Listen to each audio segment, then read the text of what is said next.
Hello everyone, welcome to the What If Anime YouTube channel. Today, we are diving into an exciting new story that will take your imagination to the next level. Let's get started. What if Naruto was neglected and abused until the Shinigami gave him a deal? The Sandaime Hokage, Hiruzen Sarutobi, stood gazing over the village of Konohagakure no Sato with a troubled expression. Just a few hours ago his favorite surrogate grandson, Naruto Uzumaki, had stolen the forbidden of sealing for reasons unknown. He knew the young Uzumaki was pretty upset after failing the graduation exam. With this being his third failing, he would have to drop out of the ninja academy and go through the regular schooling systems. However, he could not understand how Naruto had gained knowledge of the Forbidden Scroll in the first place. It was a little-known fact that the Forbidden Scroll of Sealing was actually a Namikaze clan scroll, as it had been created by Minato Namikaze himself upon his ascension to the title of Hokage. Also, with the fact that Naruto was son of both Konoha's Yellow Flash and Kushina Uzumaki, the Crimson Death, it was actually his clan inheritance when he became of age.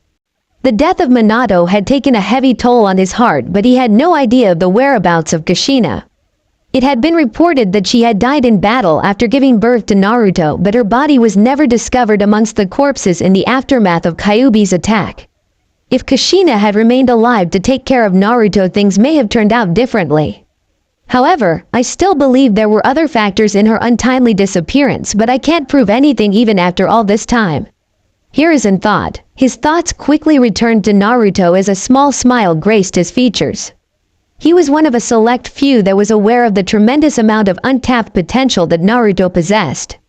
It became apparent to him that Naruto was far more intelligent than he let, but chose to hide behind a mask of false happiness and fake smiles. He knew this because some of his most trusted Anbu had taken it upon themselves to train the boy when he was younger in the shinobi arts while he was in their care. Naruto's mask was a direct result of all the hate and anger that had been directed at him at a young age by the arrogant and ignorant villagers at a young age. The boy used his mask to deceive the civilians as well as many shinobi that he was no threat to them by playing the role of a hyperactive, loudmouthed idiot, which had even fooled him at one point. It pained his being that the villagers could not respect his successor, the Yondaime Hokage's wish that the boy be seen as a hero for his burden of being the Jinchuriki of the Kyuubi no Yuko by keeping the beast sealed away inside his own body. He understood that the villagers suffered a great loss of their loved ones, but their desire to kill the boy because of his burden was something he could never condone. He tried to protect the boy as best he could, but he could only do so much for one individual. When he had returned to office, the council had already stripped him of some his power, but luckily he had not delayed any longer to retain his former position. If he had, then he would have been nothing more than a glorified figurehead. He could not undo the damage that had been done, so what remained of his power was used to protect Naruto. He was grateful to those amongst the clan heads such as the Aburame, Akamichi, Hyuga, Inuzuka, and Yamanaki, as well his loyal Anbu that recognized the boy for who he was even if they had no knowledge of his true legacy as the son of the fourth. However, there were many that infuriated him, such as Minato's student and son the White Fang, Tsukumo Hitaki, Kakashi Hitaki. The former Anbu captain could only see Naruto as the Kyuubi in human skin that took away his sensei and father figure. He was disappointed that Kakashi was no different than the villagers and kept him away from Naruto as much as possible. He had hoped that Kakashi would have supported Naruto and when time for him to become a genin came would be able to advance his shinobi training, but his hopes were in vain. Hiruzen turned away from the window to return to his desk to where his viewing orb lay to check in on Naruto. He couldn't repress the shudder that passed through his frame as he recalled how Naruto had managed to escape with the Forbidden Scroll. If he hadn't returned to collect his pipe, who knows how long it would have been before he had learned of the absence of the scroll. He was ashamed to think that he, Hiruzen Sarutobi, god of shinobi, was taken down by Naruto's Oiroge no Jutsu technique. He was keeping in mind that what normal male wouldn't be knocked out by a major nosebleed after viewing a beautiful, curvy, and naked blonde standing before them. He was lucky he had only been out for only a few minutes, but Naruto had managed to create the ultimate anti-pervert ninjutsu. If we can recover the Forbidden of Sealing, then I will have to label that jutsu down as an S-ranked genjutsu. Hiruzen thought, tilting his head to shade his eyes. Such a terrible jutsu that can bring any man to his knees, no matter how powerful that individual may be, will be devastating in the wrong's hand. That wish bring a man to his knees in an instant. Shaking away such irrelevant thoughts, he searched the village for Naruto's unique chakra signature and was pleased that he was only just outside the perimeter of the village at the moment. Focusing on the orb, he brought up an image of Naruto in a clearing, and from the looks of it he had been looking over the forbidden scroll for quite some time. It was at that moment Haruka Amino came across Naruto and Hiruzen watched the following proceedings. Moments earlier, Naruto arrived in a small clearing just outside of the walls of Konoha with the forbidden scroll strapped to his back. The young Uzumaki had been devastated earlier when he failed the Genin exams for the third and final time. He had trained so hard to perfect the 3 basic techniques but couldn't perform the Bunshin Jutsu because he always managed to overload his clones with too much chakra, which resulted in half-dead Bunshins. He had thought his dream to become Hokage was over when Mizuki-sensei had come to inform of a makeup exam. He had been suspicious at first since he knew that Mizuki had hated him because of the fox, but he had seemed to genuinely want to help him, so he gave him the benefit of the doubt. However, now that he thought about it, seemed rather strange that the old man had been shocked by his appearance in his office. However, the chance of finally becoming a genin had pushed all doubts aside, and he charged straight ahead in order to reach his dreams. Upon arriving in the clearing, he immediately began looking over the scroll. Okay, Mizuki-sensei said I only had to learn 1 jutsu from the scroll and I will have passed the makeup test. Naruto said, aloud. Upon seeing the first jutsu, Naruto had to resist cursing Kami for conspiring against him, since the first jutsu was the Kage Bunshin no Jutsu, shadow clone technique.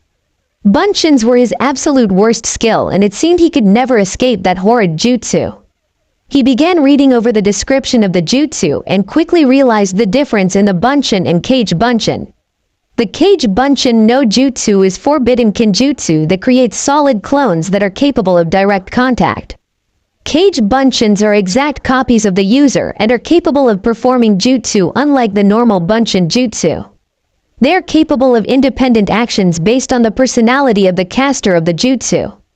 Kage Bunshins require massive amounts of chakra, which is then divided evenly amongst the user and number of clones generated. An interesting side effect of Kage Bunshins is that whatever the clones learned during their lifetime is transferred back to the user themselves. This jutsu is recommended for only Junin and above due to the high risk of chakra exhaustion that may result in death. Naruto read, mentally. Naruto cocked his head to the side as he contemplated the use of such an advanced technique before deciding to give it a shot. Besides, it only required a single hand seal and lots of chakra, which he had plenty of. With that thought in mind, Naruto set out to conquer his most troublesome jutsu ever. 30 minutes later, Naruto stood in the middle of the clearing panting heavily after finally managing to complete the Kage Bunshin no Jutsu. He was about to store away the scroll when an idea came to him.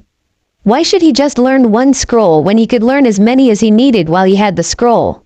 He knew that his repertoire of jutsu was seriously lacking, so why not learn more? Pulling out a blank scroll that he normally used for planning out his pranks, and began to copy as many interesting justice that he could before Mizuki arrived to grade him. It didn't take long to fill the scroll, as he had picked up quite a few offense as well as defensive jutsu such as Kaden, Karyu Enden and Suijinheki. He had just finished copying the last jutsu and placing his scroll back into his pouch when a chakra signature drew his attention. He quickly rolled up the scroll and secured just as Haruka emerged from the trees and landed in the clearing. Naruto, what were you thinking when you decided to steal the forbidden scroll? Do you have any idea how much trouble you have caused? Haruka yelled, utilizing his famous big head jutsu. Naruto blinked as he cocked his head to the side to analyze Haruka before slapping on his mask. The Chunin instructor was surprised that Naruto didn't seem to show any signs of regret for his actions, and this worried him. Hey, Haruka-sensei, since I managed to learn a jutsu from the scroll, that means that I can become a genin, right? Naruto exclaimed, excitedly. Haruka was taken aback by Naruto's statement. What gave Naruto the idea that this was some sort of makeup exam? Haruka took a quick once-over of Naruto. It does look like he has been training this entire time, but what's really going on? I better just ask him and find out what he knows. Naruto, who told you could become a genin by learning a jutsu from the Forbidden Scroll?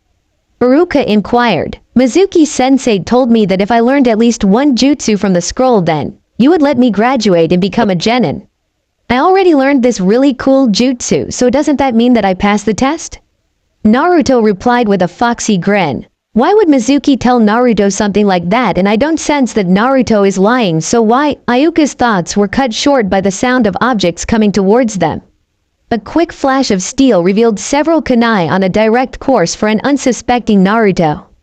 Acting purely on instinct, Iruka tackled Naruto to the ground, but in the process the kunai launched themselves into his back, drawing a pained gasp from the brown-haired Chunin.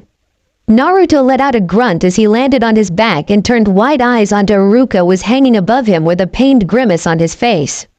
The blonde found himself confused, but a voice quickly drew his voice to a new arrival. Iruka, I don't know why you chose to save the brat, but it doesn't matter now. Mizuki said, from a tree branch. Naruto, give me the Forbidden Scroll. Naruto was even more confused. Hey, Mizuki-sensei, why did you attack Iruka-sensei like that? Is this part of the test as well? No, Naruto, this isn't some sort of test. Mizuki tricked you into stealing the Forbidden Scroll for him, Iruka said in a strained tone. What do you mean? So, this means that I don't get to pass and become a genin? Naruto said in disbelief. Why do you think I would want to help you, demon brat?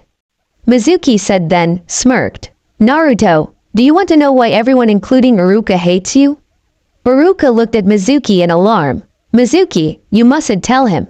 It because you are the Kyuubi no Yuko that attacked the village 13 years ago, and that's why everyone hates you. Mizuki sneered. Naruto's eyes widened in shock. Why wasn't I ever told any of this? It's quite simple, because the Hokage knew that if you remembered who you were then you would seek revenge for being turned into a human. However, I'm not going to give you a chance since I'm going to kill you here and everyone shall praise me as a hero. Mizuki said as he gripped one of the Fuma shurikens attached to his back. Iruka struggled to his feet. Naruto, take the Forbidden Scroll and get out of here. Naruto slowly got to his feet but made no attempt to move. Mizuki saw this and immediately threw the giant shuriken at the shell-shocked blonde. Iruka quickly pushed Naruto away as he dodged the deadly projectile. Shocked out of his trance, Naruto took one last glance at the two men before picking up the scroll and taking to the trees. Mizuki glared at Iruka. I don't know why you helped the demon brat, but once I'm done with you then I'm going after him. Not if I stop you here and now, Mizuki Teme. Iruka exclaimed as he drew a kunai. The brown-haired Chunin dashed towards his former friend in hopes to give Naruto enough time to get away and return with help. The only question was, could he hold out long enough with his current injuries? Meanwhile, Naruto felt confident that he had managed to gain quite a bit of distance, stopped and took refuge in a tree. Setting the scroll down in his lap, his thoughts wandered back over to what Mizuki had said, and it began to make sense as to why he was hated. Now I know why everyone always glares at me and used to beat me when I was younger. It's because I'm the fox that killed everyone, but Gigi told me that fox was killed by the Yondaime, so why would he lie to me? Did he want to become a ninja so that he gives me a mission so that I could get killed, but he was always so nice? I don't know who to believe anymore. Naruto thought as he sank into the depths of despair. A sudden noise drew his attention to area below him, but he didn't dare move for fear of being discovered. He had no way of telling if it was Iruka or Mizuki, but he could clearly feel two chakra signatures and feared for his life. His ears suddenly perked up as he clearly heard voices despite the distance from his spot to the ground. Iruka, if you had just let me kill the demon brat, you wouldn't be in this situation right now. You know that he's the Kyuubi and is merely biding his time until he can take his revenge on the village for what the Yondaime did. That's exactly the type of thing that a demon would do. Mizuki said, you're right, that's exactly what a demon would do. Naruto's breath hitched in his throat as tears sprung forth. However, that's not something that Naruto would ever do. He loves this village more than anyone and would never harm its people. He has the potential to become the greatest ninja this village has ever known. He might be a hyperactive, loudmouth knucklehead, but he is also my best student and I will do everything I can to make sure that he realizes his dream. He has put up with the misguided hatred for so long, and I'm proud to know that I've had the chance to be a part of his life, even if this is where my road ends. Mizuki's glare only intensified. Fine, if you want to die as a demon lover. Then I'll kill you now then, finish the brat. He grasped his remaining Fuma shuriken and began spinning it until it resembled a giant buzzsaw. Iruka could only stare helplessly as his former friend prepared to hurl the deadly projectile at him. So, this is how it ends for me. I never even got the chance to apologize to Naruto for the way that I used to treat him. Maybe my death will atone for all the wrongs that I've ever committed against him. Iruka thought with a final resolution. He gently closed his eyes and awaited his final moments out with a small smile on his face. However, a sudden grunt of pain caused his eyes to snap open just in time to witness Mizuki flying to the ground after Naruto had driven a knee into the side of silver-haired Chunin's head. Mizuki managed to right himself but had lost his grip on his weapon as he landed in a crouched position. He glared up at the orange-clad youth that was glaring at him with icy blue eyes. "Don't you dare lay a hand on my sensei or I'll kill you." Naruto growled out. Mizuki laughed. "You think that a snot-nosed brat like you can go up against me? In your human form you don't stand a chance against me, Kyuubi brat." Naruto didn't reply as he removed the forbidden scroll from his back and set it down against the tree. Flaring his chakra, the blonde container brought his hands up into a cross seal as he prepared to unleash his latest jutsu. Taiju Kage Bunshin no Jutsu. Naruto called out. A massive cloud of smoke immediately surrounded the clearing for a few moments, but when it cleared, Iruka and Mizuki could only gape in amazement. Hundreds of Narutos could be seen, everyone creating a veritable wall of orange-clad blondes. Iruka could only stare at his student as he realized that this was not the regular Bunshin jutsu but the Kage Bunshin, which was considered a Junin-level technique. He couldn't help but feel proud of his student at accomplishing such a feat. "Get ready, Mizuki Teme. We're going to pay you back with interest." The Naruto clones all chorused together. Mizuki could only stare in fear as all the Narutos began to descend towards him before his screams of pain echoed throughout the forest as he was pummeled. A few moments later, a completely decimated Mizuki lay twitching on the ground as all of the Kage Bunshins vanished in a huge poof of smoke. Naruto turned his gaze over to Iruka and with a foxy grin flashed the injured Chunin a victory sign. "How is that, Iruka-sensei?" Naruto asked, cheekily. Iruka chuckled. "Come here and close your eyes, Naruto. I have a special gift for you for stopping Mizuki." Naruto happily bounded over to Iruka and closed his eyes as he waited for Iruka to give him his special gift. He felt his goggles being removed before the feeling of cloth being wrapped around his head. Slowly, he reached up to his forehead and felt the cool metal of a Hite 8 before his eyes shot open in surprise. He saw Iruka holding his goggles in his right hand while his own Hite 8 was strangely absent from his own forehead. He couldn't stop the face-splitting grin that overcame his expression as Iruka smiled back at him. "Congratulations, Naruto. You've earned the right to become a true shinobi of Konoha." Iruka said, his voice thick with pride. Naruto quickly enveloped the older Nen in a hug as he realized he was one step closer to fulfilling his dream. However, the touching moment was suddenly shattered by an animalistic grunt from behind Naruto. Both Nens shifted their gaze over to sound and were shocked by the sight that greeted them. Mizuki was standing once again, but this time he was covered by a dome of purple chakra. They could only watch in shock as the silver-haired Nen began to undergo a startling transformation. His muscles bulged as he began to grow in height while fur began to cover his body. His clothes were shredded till on his tattered pants remained. As his transformation was completed, Mizuki had gained the appearance of a hulking man-tiger. "You thought I was done, Kyuubi brat? With the power that I've gained from Orochimaru-sama I am invincible," Mizuki proclaimed. With that said, the former nin dashed forward with his claws prepared to rend his two preys to shreds. Thinking quickly, Naruto pushed Iruka away but couldn't move quickly enough to dodge the transformed Mizuki. Iruka could only watch in horror as Mizuki plunged his arm deep into Naruto's chest, just missing his heart.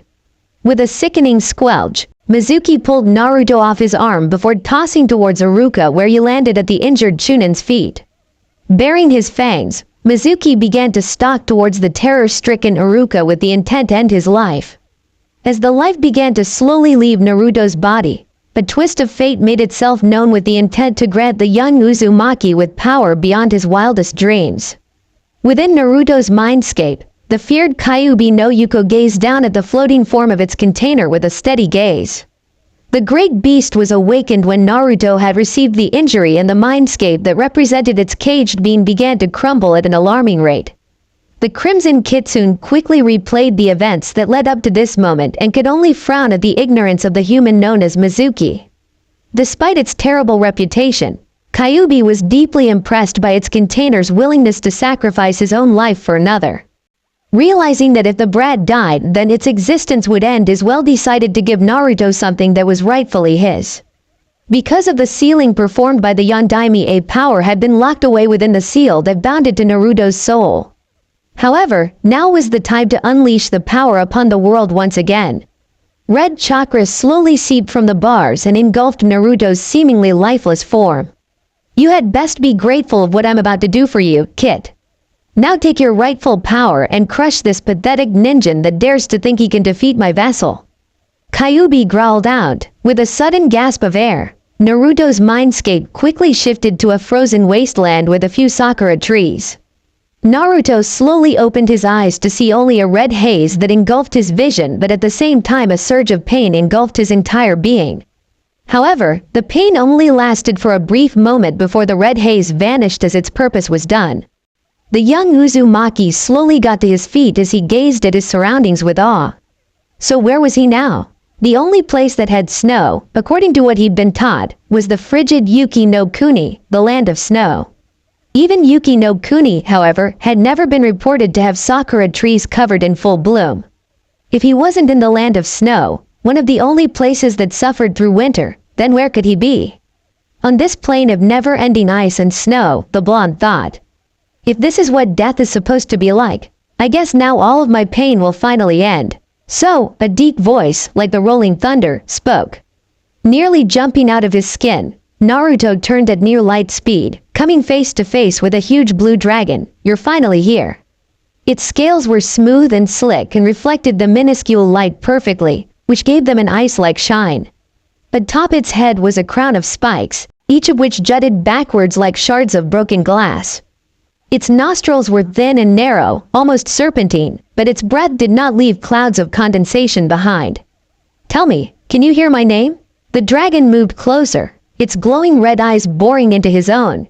"Can you call out to me, to Hiranmaru?" Before Naruto could give a reply, a soft, feminine voice reached his ears. "So, it is finally time for you to claim what it is yours."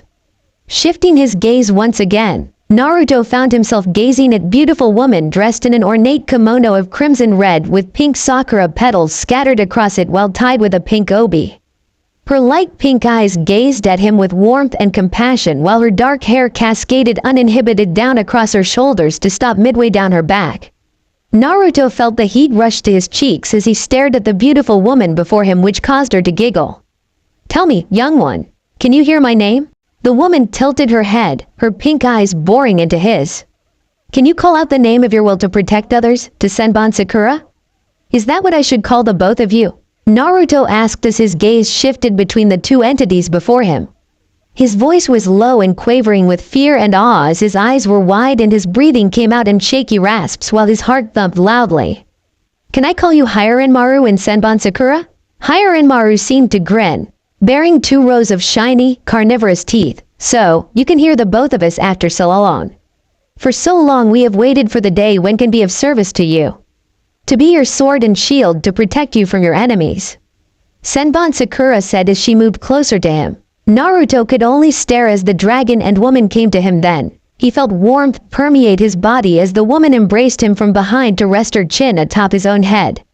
Hiranmaru coiled his massive serpentine body around the two until he hovered in front of Naruto's face as he gazed down at the boy before him. "I don't understand what's going on. Is this what death is supposed to be like?" Naruto asked in confusion. "No, Naruto, this is not death, as you are still very much alive. The Kyuubi is using his chakra to repair the damage to your body while you are in a state of suspension. Because of the Shiki Fujin that was placed upon you to contain you, it sealed away both myself as well as Senbon Sakura." Hiranmaru replied. "Wait, Mizuki-sensei said that I was the Kyuubi." Naruto exclaimed in alarm. "My dear Naruto, you are not the Kyuubi no Yuko. When the Kyuubi was defeated, the Yondaime utilized the Shikifujin to seal the soul of the Kyuubi into you by summoning the Shinigami to sever his soul from his body. You are merely the container of his soul as well as all of his infinite power. However, now that we have been unsealed then, our power is also yours. Senbon Sakura replied. Naruto was about to ask another question, but he was quickly cut off by Hiranmaru as he knew that there were other matters of great importance to take care of. Naruto, we know that you have many questions, but you must now use our power to save the one precious to you named Iruka. Hiranmaru said. Naruto's eyes widened as he completely forgotten that he was in his current situation because he had tried to save Iruka from Mizuki Teme. I have to go back and save Iruka-sensei from that traitor Mizuki Teme. Tell me how I can use your power to save Iruka-sensei. As soon as you leave this place you will know how to use our power to save him. Senbon Sakura replied. Now, it is time that you return to show the world the awakening our true power. Naruto felt the warmth of Hiranmaru and Senbon Sakura vanished as he was thrust from his mindscape and back to the real world. Kyuubi chose that moment to make an appearance as it gazed at the two beings before shifting its attention to the outside world through Naruto's senses. The very foundation of the shinobi world was about to be thoroughly shaken up by Naruto's ascension to power. In the real world, Mizuki was almost to Iruka when a sudden pressure filled the clearing, making it hard for him to move. Iruka was also feeling the pressure and had a great difficulty in breathing. However, his eyes were wide with shock as he saw the unbelievable happening right before his very eyes. Naruto had stood back to his feet and was slouched forward with his head hung low. The deadly wound in his chest was rapidly closing until it left only unmarred skin. Both men could only stare in disbelief as the formerly dead blonde was standing before them as if he not just been at death's door. Slowly, the blonde raised his head to glare at the transformed Mizuki as the pressure was steadily beginning to increase. With a sudden jerk, Naruto threw his head back as a scream was released from his throat and his form was engulfed by white light. When the light died down, Naruto stood before the two, now holding twin swords in his hands. The sword in his right hand had the hilt was wrapped in azure cloth and the cap at the bottom appeared to be made of some sort of bronze, or perhaps even gold. The handguard just beneath the blade was made in the design of a four-pointed star, also appearing to be composed of gold. The blade itself was an oddity as well. The metal gleamed with a soft silver glint that belied its true purpose, and the steel appeared to be as smooth as glass. Unlike the standard ninja sword, like a kodachi or a ninjutsu, the blade had majestic curve to it and was quite long. It seemed to be the size of an ordinary katana, which was a big sword for someone of Naruto's stature. The sword in his left hand had the hilt wrapped in a light pink cloth with a cap that also appeared to be made of bronze or gold material. The handguard was made in the design of a square with 4 L-shaped holes, also appearing to be gold. The blade was also an oddity in the same fashion as the first sword that gleamed in the moonlight with a soft silver glint. Mizuki quickly got over his fear as he glared at the blonde. So, you still think that you can stand against me, Kyuubi brat? Even with those swords, they're nothing more than toothpicks compared to power I've received from Orochimaru-sama. Naruto could feel the indignation come from both Hiranmaru and Senbon Sakura and their demands to strike Mizuki down for his insults. He gazed upon Mizuki, and for a moment the transformed nin felt a tremendous pressure upon his being that took his breath away. The pressure soon vanished as Naruto his left hand to bring the sword vertically before him as a sudden command came to his mind. Chire, Senbon Sakura, Naruto exclaimed. Scatter, 1,000 cherry blossoms. Iruka and Mizuki could only watch in amazement as the blade began to glow a brilliant pink before the blade slowly dissolved into thousands of slender, petal-like blades. The blades were mostly invisible to the eyes of both nins, so there appeared to be only a few pink petals that swirled around Naruto in a protective manner. Mizuki quickly got over his shock as he once again sneered at Naruto. Well, isn't that a pretty little light show, and here I thought I was going to see some of the power of the great Kyuubi no Yuko before I killed you. I guess I'll just hurry and finish the both of you so I can get out of here with Scroll before the others arrive. Mizuki said as he charged Naruto. A smirk appeared on Naruto's face, and with a single mental command the deadly blades of Senbon Sakura shot towards the charging man tiger. Mizuki paid them no mind as he completely dismissed the threat that they posed and ensured his imminent death at Naruto's hands. Mizuki's mad charge was quickly halted as the petals began to slash into him before he was engulfed a wall of pink petals. When the wall of petals receded, there was nothing that remained of the traitor Mizuki except for a few bloodstains that littered the ground. With its purpose fulfilled, the petals reformed into a blade as Naruto dropped his hand to his side. The consequence of Mizuki's death quickly overcame him as he dropped to his knees and deposited his lunch onto the ground. Having finally gotten over his shock, Haruka painfully shuffled over to Naruto before placing a comforting hand on his shoulder. Naruto looked at his brother, father figure with a haunted look in his eyes. "Haruka-sensei, I killed Mizuki-sensei," Naruto said in a haunted tone. "I really am the Kyuubi just like everyone thinks I am. This is a dilemma that all shinobi face," he started in the kindest, most comforting tone he could gather. "We ask ourselves whether the killing we do was right. Should we have taken a life? Know this, there is very little black or white in our world. You are not a monster. You killed a traitor that threatens our very way of life. You didn't just kill, you protected. You didn't kill indiscriminately, for pleasure. You drew no pleasure from the fact that you killed. It never gets any easier, but you learn to steel yourself. You are worried about what you felt when you killed Mizuki Teme. Don't forget the feeling of regret that you feel because you're human. For the day you stop feeling anything for the people you kill, you will stop being human and become a true monster." Naruto visibly calmed at his words, considering this piece of wisdom and accepting it as the truth. He was also reassured by the spirits of his blades that he did the right thing, which caused a smile to grace his features. This was the path that he chose to follow, and to protect those that were precious to him he would embrace the true meaning of being a shinobi of Konohagakure. "Thanks a lot, Haruka-sensei," Naruto chirped. Haruka smiled as he ruffled Naruto's hair. "Think nothing of it, Naruto. Now, let's go take the scroll back to the Hokage so we can explain what happened." Naruto nodded as he picked up his swords that were both now secured in black sheaths for each blade. For a moment, both wondered where they came from, but Naruto shrugged as Haruka went to pick up the scroll of sealing. A sudden noise drew their attention just as two Anbu landed in the clearing. Naruto quickly recognized the two as Kat, Yugo Uzuki, and Tiger, Yamato or Tenzo, whom had protected him when he was younger.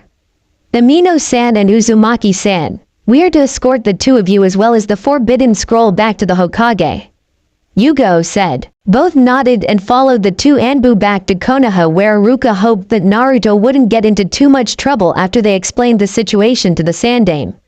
It didn't take them long to reach the walls of Konoha, where all four stopped before Tenzo placed a hand on Naruto's shoulder and the four shushed to the Hokage's office. The four appeared in a puff of smoke before Tenzo and Yugo retreated into the shadows to watch the proceedings. Haruka and Naruto had expected the Sandame to be angered at Naruto, but the Hokage had a proud smile as he gazed at his surrogate grandson. He had watched the entire event from when Naruto had first arrived in the clearing, so he knew the full story of what took place. He was proud of Naruto, but at the same time he was curious of the two blades that Naruto possessed. It reminded him the sword that Minato had used before, but at the same time its abilities were vastly different. However, he would worry about that later because now he had to resolve the current situation. "Tiger, inform all members of the search party that the forbidden scroll of sealing has been recovered," Sarutobi ordered. "But quick, hi," was his response as Tenzo shushed away to carry out his assigned task before things got even more out of hand. Hiruzen focused back on Naruto. "Naruto-kun, please explain to me why you chose to steal the forbidden scroll of sealing." Naruto, as he began explaining the events from Mizuki approaching him after the academy up until his defeat of the traitor, with Haruka supplying his own input. "I'm too lazy to write out all the details, but you know the story from canon." Hiruzen nodded, even though he was aware that Naruto had neglected to mention the fact that he had copied a few jutsu, but they were anything dangerous, so he would allow him to keep them. He knew the boy would exercise caution when it came down to learning the jutsu, so he wasn't too particularly worried about him hurting himself. "Thank you, Naruto-kun, and I would like to congratulate on your first A-rank mission by stopping Mizuki from escaping with the forbidden scroll," Sarutobi said with pride. Naruto flashed him a foxy grin which caused Haruka to ruffle his hair, affectionately causing the blonde to pout. Hiruzen couldn't help feeling proud of those that had come to accept his surrogate grandson, but he had other matters to speak to the blonde at the moment. He cleared his throat to gain the full attention of the two nins before him, and once he had their attention he shifted his focus to Iruka. Iruka, I'm grateful of all of your assistance tonight, but you should hurry to the hospital to get treated for your injuries. I'm surprised you haven't passed out from blood loss, but I can't have one of my shinobi neglecting to get properly treated. I have some things to discuss with Naruto-kun, so get yourself patched up immediately. Sarutobi ordered. Iruka nodded, and with a quick shushin he was gone, leaving only Naruto, Sarutobi, and Yugo in the office. The aged Kage sent a meaningful glance to Yugo, who quickly performed a privacy jutsu. Sarutobi returned his gaze back to Naruto, who seemed to understand the seriousness of the situation as he had dropped his cheerful mask. His blue eyes stared at the Hokage in a calculating manner, and Hiruzen knew this was the true Naruto that he had come to know. I take it that now that I'm a genin of Konoha that you have some things to discuss with me, Gigi? Naruto asked in a monotone. Sarutobi nodded. Naruto-kun, don't you think that it's about time that you dropped your mask? I know that you feel that you need it in order for you to be accepted by the citizens of the village, but you are now a fully instated ninja of the village. You no longer needed to hide your skills as much as you used to. I'm not so sure that's a good idea, Gigi. If everyone thinks that I'm getting stronger, then they will have more reason to hate me. Now that I know about the Kyuubi, I'm even more afraid to let others see the real me. It was bad enough I had to hide my skills during the academy so that the instructors would stop trying so hard to sabotage me. Now that I'm a ninja, I don't want my teammates to get involved should the council try to send me on a mission that may get me killed. Naruto replied. He's probably still thinking of what happened to Kanae all of those years ago and still blames himself for what happened. However, I will no longer allow that bigotry of this village to stunt Naruto from being the shinobi that Minato wanted him to be. Hiruzen thought, you won't have to worry about that, Naruto-kun, since I will personally be handing out such missions and I will override any attempts by the council. However, I believe you continue to hide your skills, then it will make it harder for you to gain the acceptance of others. It will come a time when you will have to reveal all of the skills that you have been taught, and others will need to know how you operate in order for you to form an effective team. After all, we base our principles on teamwork in order to successfully complete a mission, or have you forgotten all of your lessons?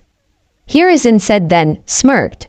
Don't forget that if you want to take my job, then you have to show that you possess wisdom as well as strength to handle the title of Hokage. Naruto sighed. Being Hokage is still my dream, but I'm scared of what others think of me, Gigi. I've tried so hard to be accepted for something I never knew of, but now that I know why everyone hated me for so long, I'm even more terrified to show the real me. I know that fear and hatred can make people do irrational things. That was why I created my mask, to make people realize I wasn't a threat to them. If it wasn't for you and the others that helped me when I was younger, then I don't know where I would be right now. I understand what you mean, but I want you to have faith in others, Naruto-kun. After all, you can't go through life by yourself if you truly want to survive long enough to reach your dreams.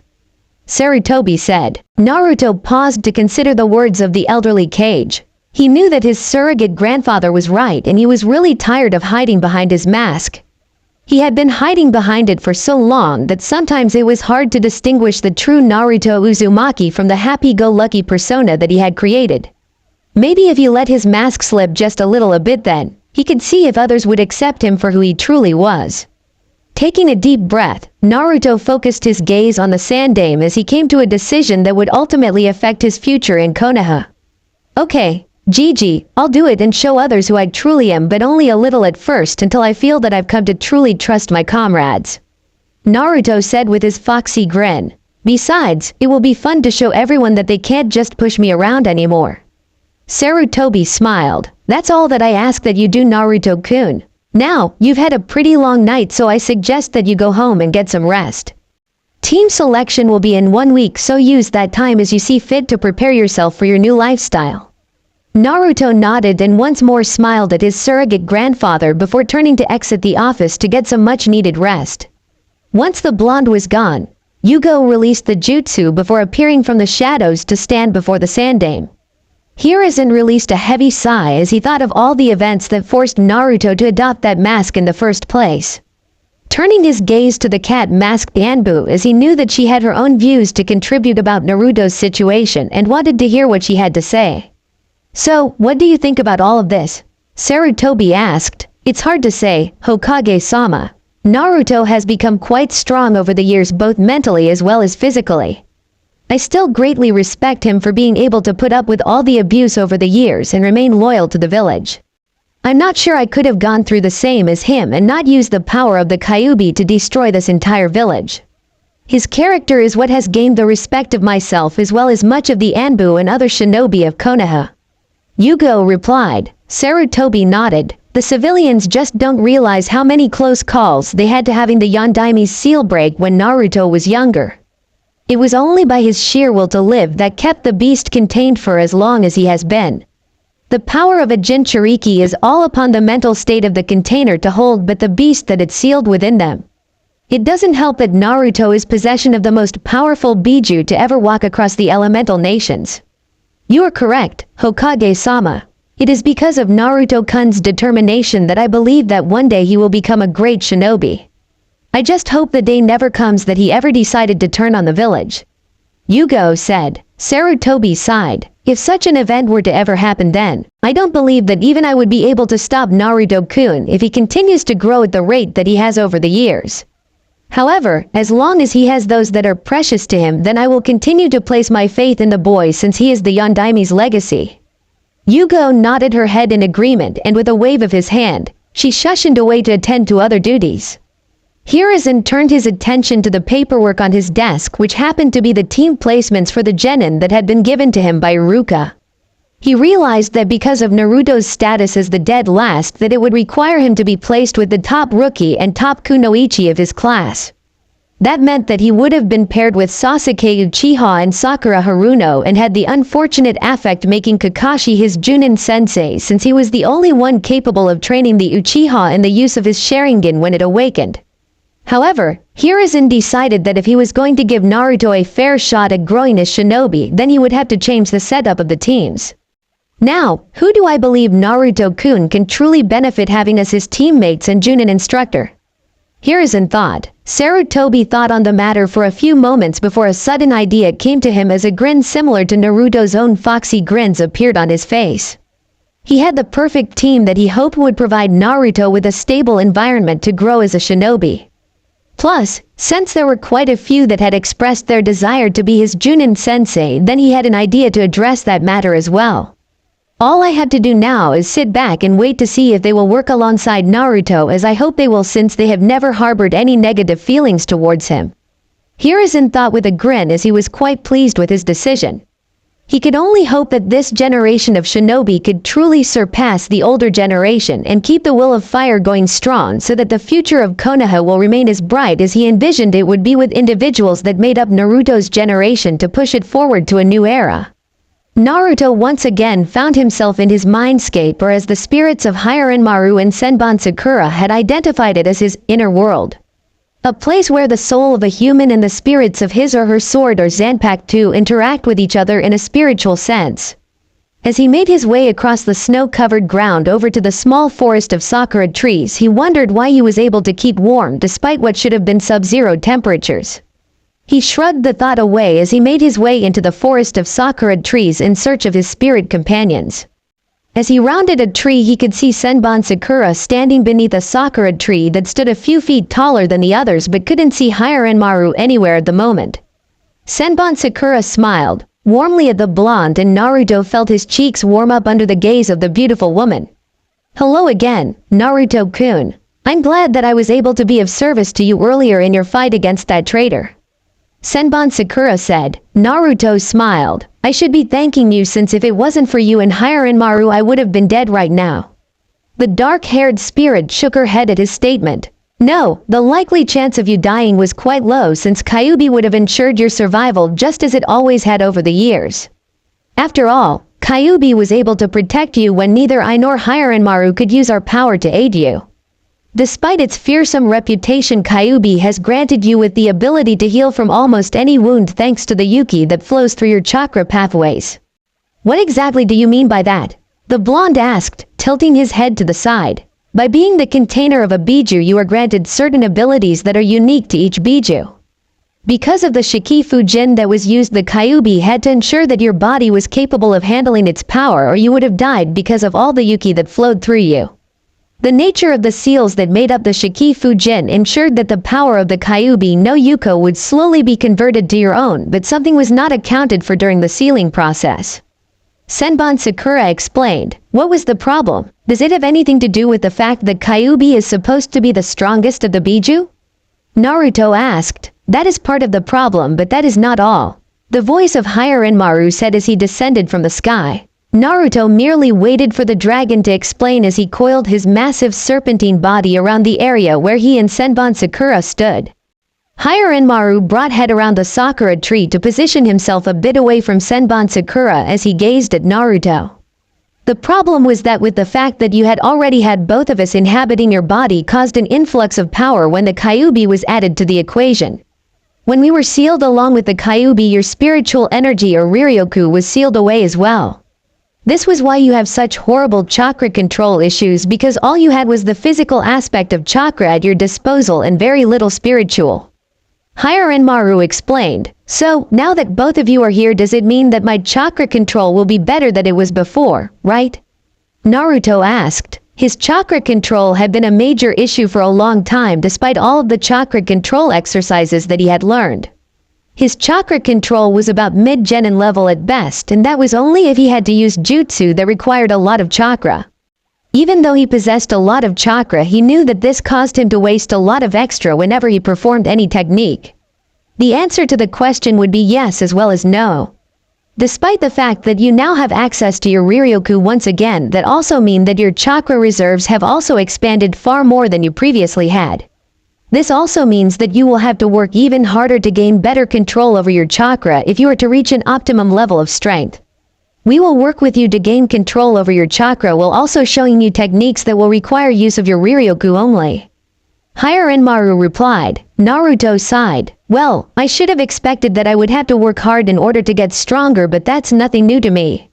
I've been working hard for my strength all of my life, and that won't stop me now, since if I want to reach my dreams, then I had to be the strongest there is." Both spirits smiled at Naruto's determination to earn his own power and were glad that they were bound to the soul of one as unique as him. Sharing a brief glance between each other, both decided it was time that Naruto met the Kyuubi, since the great Kitsune had expressed a desire to meet its container. "Naruto, I believe that it is time that you met the Kyuubi. There is much that the two of you need to discuss, and if you are to get stronger you will need its help as well." After all, that was the intention of having the Kyuubi sealed within in the first place. If the two of you can come to a compromise, it will be beneficial to all of us in the end. Senbon Sakura said. Naruto cocked his head to the side. "How do I contact the Kyuubi in the first place? I was only able to come here because you told me how by remembering this place, but I've never met Kyuubi before. This is your mind, and all you need to do is think of the Kyuubi and you will be taken there." Higher Enmaru said. Naruto nodded and closed his eyes as he focused on finding the Kyuubi no Yuko that resided within him. He used the knowledge that he had gained from the academy to imagine the image of a crimson nine-tailed fox that stood taller than the Hokage Tower and felt a tug at the back of his mind. When the feeling had passed, Naruto waited a few moments before he opened his eyes. To say he was disappointed at what he saw would be a serious understatement. The young Uzumaki found himself in a sewer much like the ones that ran underneath Konoha that he had used to escape from mobs of villagers when he was younger.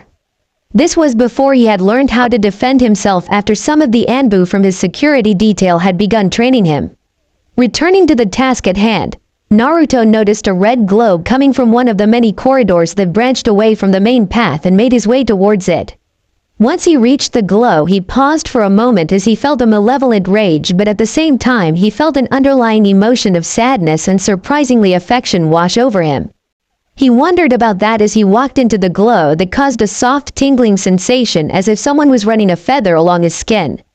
As the glow faded from his vision, Naruto found himself in a huge room that led to a massive gate that with a single piece of paper with the kanji for seal. He guessed this had to be the cage that held the Kyuubi contained within him as viewed by his inner world, and made his way over to the bars. "I wonder what exactly I should be expecting when I actually talk to the Kyuubi." From all the stories, it should be a giant kitsune that only knows destruction, but the feelings I'm getting are confusing to say the least. Naruto thought. He was a few feet away from the cage when a pair of crimson-slitted eyes snapped open right before a massive claw shot between the bars to impale him. Naruto had not been expecting such a reaction, and the claw would have struck him if not for the timely appearance of sakura petals that blocked the claw. As the claw was repelled, Naruto felt a pair of slender arms encircle his frame as well as an ample set of mounds press into his back, causing him to blush. Senbon Sakura held Naruto close as a frown marred her otherwise gentle features as she gazed into the darkness of the cage. A moment later, Hiranmaru also appeared coiled around Naruto as he hovered in a protective manner of his chosen partner. Naruto was grateful that the two were still here with him, while at the same time chastised himself for letting his guard down against the Kyuubi. So, my container finally decides to grace me with his presence. What is it that brings you here to see me, kid? Kyuubi's deep voice echoed around the room. You stupid fox. What was the big idea trying to attack me just now? Unless you forget, if something happens to me, then you're gone as well. Naruto snapped. He really didn't like how Kyuubi seemed to be talking down to him. You dare to speak to me in such a manner, ninja? Unless you have forgotten, it is only because of me that you are still alive till this day, since your so-called partners could do nothing till after your near-death experience. You should be grateful that I even put forth the effort to keep you alive in the first place. After all, I am the Kyuubi no Yuko, and you would do well to remember that. Kyuubi's angry growl caused the room to shake slightly. Naruto was quickly becoming fed up with those that seemed to think that they were somehow superior to him. It was bad enough that the villagers treated him like he was no better than the dirt they walked on, and now Kyuubi was about to be added to the long list. I don't really care who are. You seem to forget that because of you attacking the village and being sealed in, that all my problems started in the first place. If you never came, then I could have probably had a family instead of being an orphan and grew up with a happier childhood. So, the way that I see it, since you're living in my body, then you better start paying rent by helping me get stronger. Naruto said, his anger rising. Kyuubi was shocked for a moment. It would seem that there is more to this kid than I originally thought. He has the same type of inner strength that I witnessed in my battle with the Yondaime Hokage. With me being sealed within him, it would stain my reputation if my vessel were to be seen as weak by the other demon lords. However, he is already quite strong, and with his determination he will only get stronger. Kyuubi gazed at the three figures before its cage for a moment longer before finally coming to a decision. Naruto could only watch as Kyuubi began to glow with crimson light before its form began to shrink in upon itself. He was confused by this and watched as the light began to take on a more definite human shape, but his greatest shock came as he realized that the shape was that of a woman. When the glow faded, he could only gape in wide-eyed shock at what he was seeing from behind the bars of the cage. Why yo, you're a girl! Naruto exclaimed in shock. Hiranmaru and Senbon Sakura could only chuckle since they had already known this, but it was amusing to see Naruto's reaction. Kyuubi stood around the same height as Senbon Sakura and in Naruto's opinion just as beautiful. Her crimson hair flowed down to center of her back as she stared at Naruto with crimson, slitted eyes. She was dressed in a crimson kimono with flame-like wisps designs across it and tied with an even darker red obi. Her skin was slightly tanned, and he also noticed a pair of fox ears atop her head as well as 9 crimson tails gently swaying behind her. She flashed him a grin to show a pair of prominent fangs while she folded her arms beneath her sizable bust. Why is that you humans always believe that I'm a male just because I'm considered the strongest of the Biju? I should almost feel insulted, but I guess it can't be helped since you ninja are quite ignorant of the world around you. Besides, I prefer this form much more since my kitsune form is really only meant for battle against others of my stature. Kyuubi spoke in a soft, melodious voice. Naruto was about to snap off a retort when he was interrupted by Hiranmaru's deep voice. That is quite enough, Kyuubi-sama. We came so that we can come to an agreement and to make Naruto aware of all that you've done to him. After all, I doubt that you would have gone through all this trouble in the first place. You are quite correct in your assumptions. I had long since made some adjustments to the kid's body as he has long since gained my respect for his actions up till this point in time. I made several adjustments in preparations of the day that he would regain the ability to use both of you, but I wasn't exactly sure if he was worthy until he showed me that he would work hard for his own strength. Despite the teachings of those that protected him, he always chose to do things to the hard way so that it would produce better results for him. Kyuubi replied, "Do you mind telling me exactly what you did to me? If you have so much faith in me, then I want to at least give you the benefit of the doubt." Naruto said. Kyuubi was once again shocked by Naruto's behavior, as she was still getting used to him not hiding behind that idiotic mask of his. A vulpine grin appeared on her features that caused a shiver to run up Naruto's spine. "You truly do interest me, Naruto Uzumaki. I will tell you of what I've done to your body to truly make you a vessel worthy of my power. Since Yuki is not meant to be handled by humans, since its demonic nature is far more potent than your human chakra, I had to make sure that you could handle my power. Whenever I healed your injuries, I made sure to adjust you to make it stronger than before. Your bone structure is 3 times as dense, making them harder to break, while I've increased the elasticity of your muscles to endow you with more physical strength without the aid of chakra. You may have noticed these changes already, as well as your heightened senses, although not quite the level of a full demon. I've widened your chakra pathways to allow more of my chakra to mix with your own.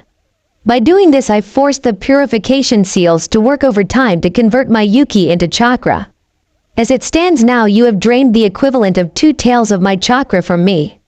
Kyuubi said, "Hold on a minute. If I've drained that much from you, then why do you still have 9 taels instead of 7? I thought the seal was designed to drain your power away and make it mine until you had no more and died." Naruto exclaimed, "Kid, I am considered an immortal being for a reason. Despite the fact that you have my power, I will always retain my tails while in your mindscape. Once you have drained my power, I will simply be returned to Makai, where I will be reborn again. This was the pact that was made between myself and Shinigami-sama when I was sealed. If I were to simply cease to exist, then it would cause a sort of imbalance in the world. However, don't bother to question me on that, since I won't tell you anymore. I may respect you, but there are things that you will never understand about this world." Kyuubi paused for a moment to allow him digest what she said. "Since you will be gaining my power, you will have to constantly work to keep a decent amount of control over your chakra. Because of the mixture of my Yuki into your pathways, your chakra shall become more potent, but not as potent as pure Yuki. You will eventually possess chakra similar to that of a Kitsune Hanyu. So, does this mean that I will one day gain tails and such that would make me look like you are more fox than human?" Naruto inquired. "You will gain tails, but not until you perform a certain ritual, which I won't perform until you have gained about 4 taels worth of my Yuki. I must admit, you are taking all of this better than I would have expected. I sometimes forget that you are much more intelligent than you let on, since I had to bear witness to that insufferable false persona of yours for so many years now," Kyuubi said, which caused Naruto to frown.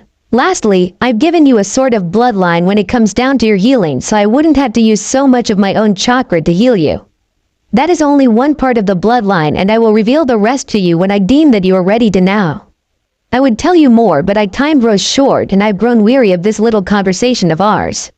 If you need to reach me, simply return here and I may answer your questions if I feel like. However, don't get the wrong idea that I suddenly like you. I just prefer to make our current arrangement more bearable by trying to coexist with you. You are still merely a human, and while you have gained my respect, you still have a long way to go to prove that you are worthy of being my vessel. If such a time comes, I may even allow you to call me by true name." Kyuubi finished. "I thought your name was Kyuubi, but the way you say, I guess that it's more of a title to your position as the Queen of the Biju." Kyuubi nodded. "Well, I hope that one day we can truly come to the point where we can get along, and I will do everything that I can to prove myself worthy of being your vessel, Kyuubi-hime," Naruto said with a grin. Kyuubi glared at him. "Don't push your luck with me, kid. If I so choose, I can use my Yuki to harm as well as heal you.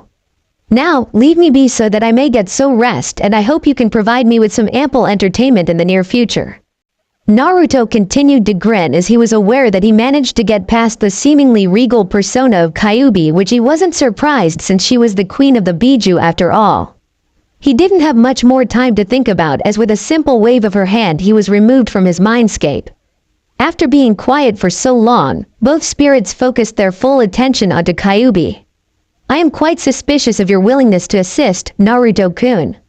I hope you don't have any ideas of trying to free yourself from the seal by using him.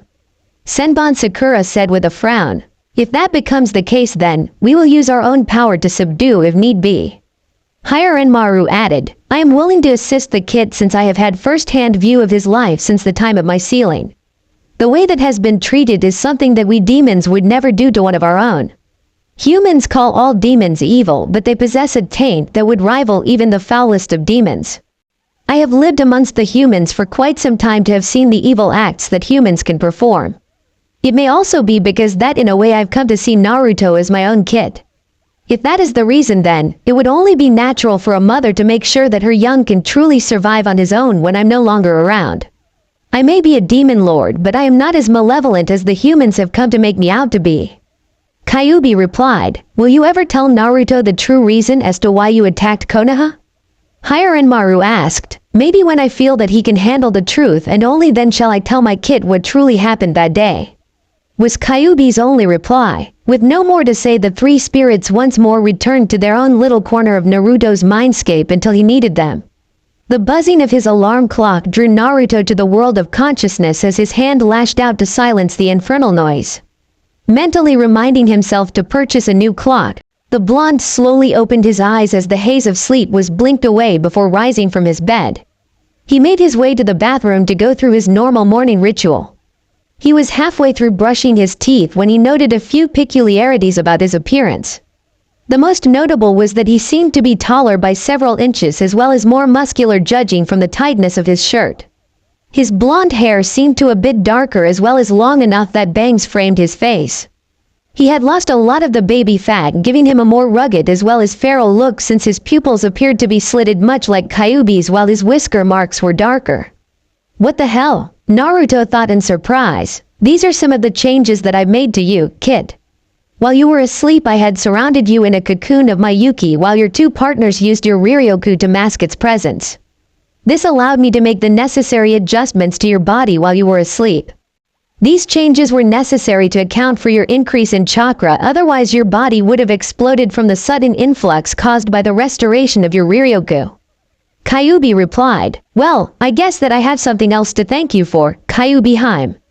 Naruto responded, mentally, if you continue with this Heim business then, I will do something most unpleasant to your being.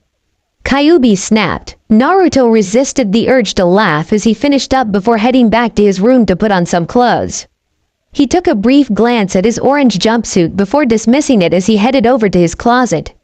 Despite what many thought, he possessed more clothing than his trademark jumpsuit which he had worn as a part of his mask. Luckily, he had an outfit that had been given to him by the Sandaime for his 10th birthday that had been too big for him at the time. He guessed that with his recent increase in height it should properly fit him now. His new outfit consisted of a pair of dark blue Enbu-style pants with multiple pockets for carry scrolls as well as a dark blue short-sleeve shirt with the same spiral design as the ones on his jumpsuit. A pair of ankle bands that acting as chakra weights were placed underneath his pants to replace his old ones. Underneath the shirt he wore fishnet armor that came down to about mid-forearm. Over his forearms was a pair of lightweight guards that were actually chakra weights. Black shinobi sandals replaced his original blue with white bandages that wrapped his heels and extended into his pants. His kunai holder was strapped to his right leg while his shuriken pouch was attached to the back of his waist along his left side. Smiling, he put on the Hite 8 that Iruka had given him and secured around his forehead to keep his bangs out of his eyes.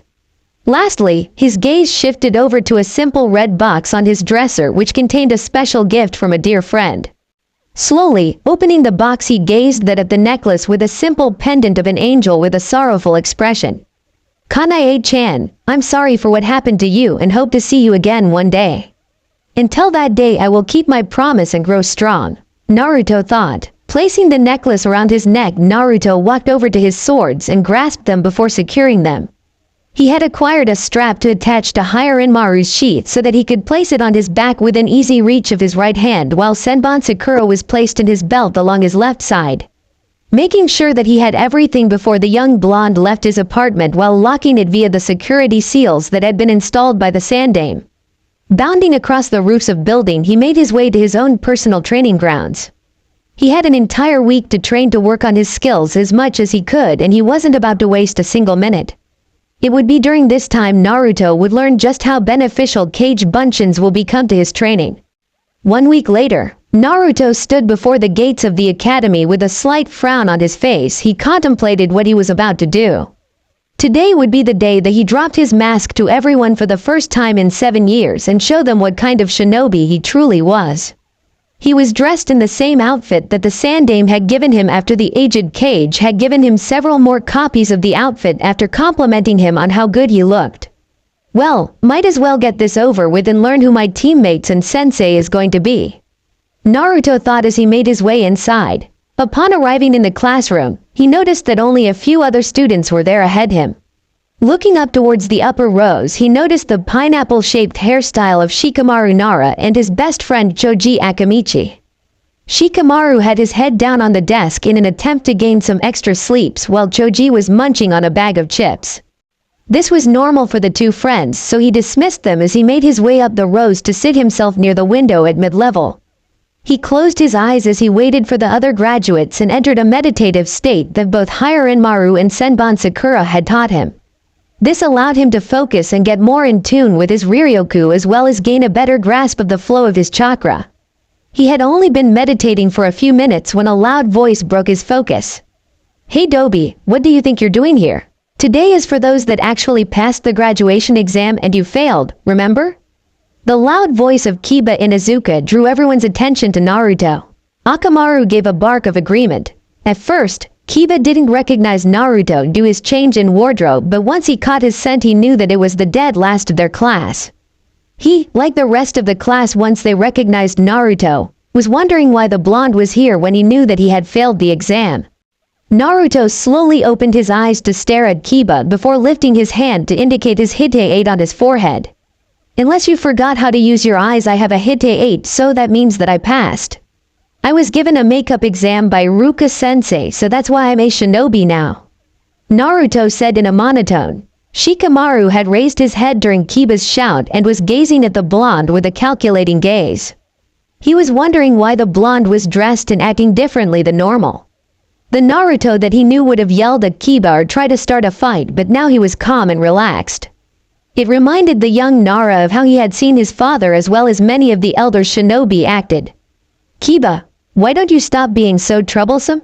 If you want you can ask Haruka-sensei when he gets here if Naruto is telling the truth.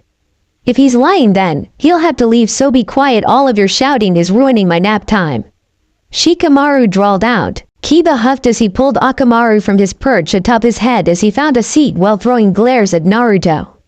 The blonde gave a brief nod towards Shikamaru before going back into his meditative trance to pass the time away.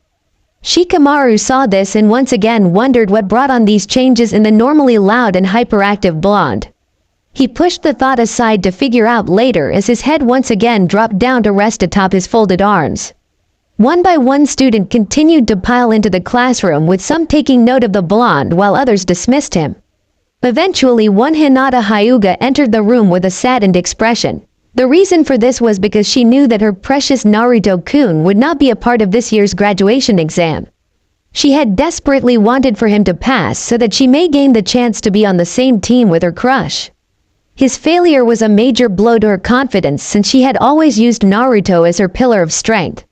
With his final failure he would lose the chance to become a shinobi and have to remain a civilian, which wouldn't allow her many opportunities to see him anymore. As she neared her chosen seat a flash of blonde hair drew her attention, and as she shifted her gaze she couldn't help but gasp as she saw Naruto sitting there. A bright crimson blush appeared on her face as she gazed at her crush sitting on the opposite side of the room. He was dressed differently than before. She could swear that he appeared to be a bit taller, but he seemed to be even more handsome in her opinion. She continued to gaze at him for quite some time as she took in more of his features and committed them to memory. If Naruto-kun is here then, doesn't that mean that he passed the exam but I thought he failed? If this is a dream then, I don't want to be woken up right now, Hinata thought, still blushing. Maybe this would give her another chance to get closer to the one that she admires most, but she wondered if she could ever work up the courage to speak to him. A few whispers reached her ears and she realized that many of the girls in the classroom were making comparisons to Naruto and Sasuke. This immediately angered the Hyuga heiress, as they only now began to notice Naruto for the handsome person that he was and had the nerve to compare her Naruto-kun to Sasuke. They better not get any ideas of trying to go after my Naruto-kun, Hinata thought, angrily. Her blush increased to a new level as she realized that she had thought of Naruto as hers and with great effort resisted the urge to faint.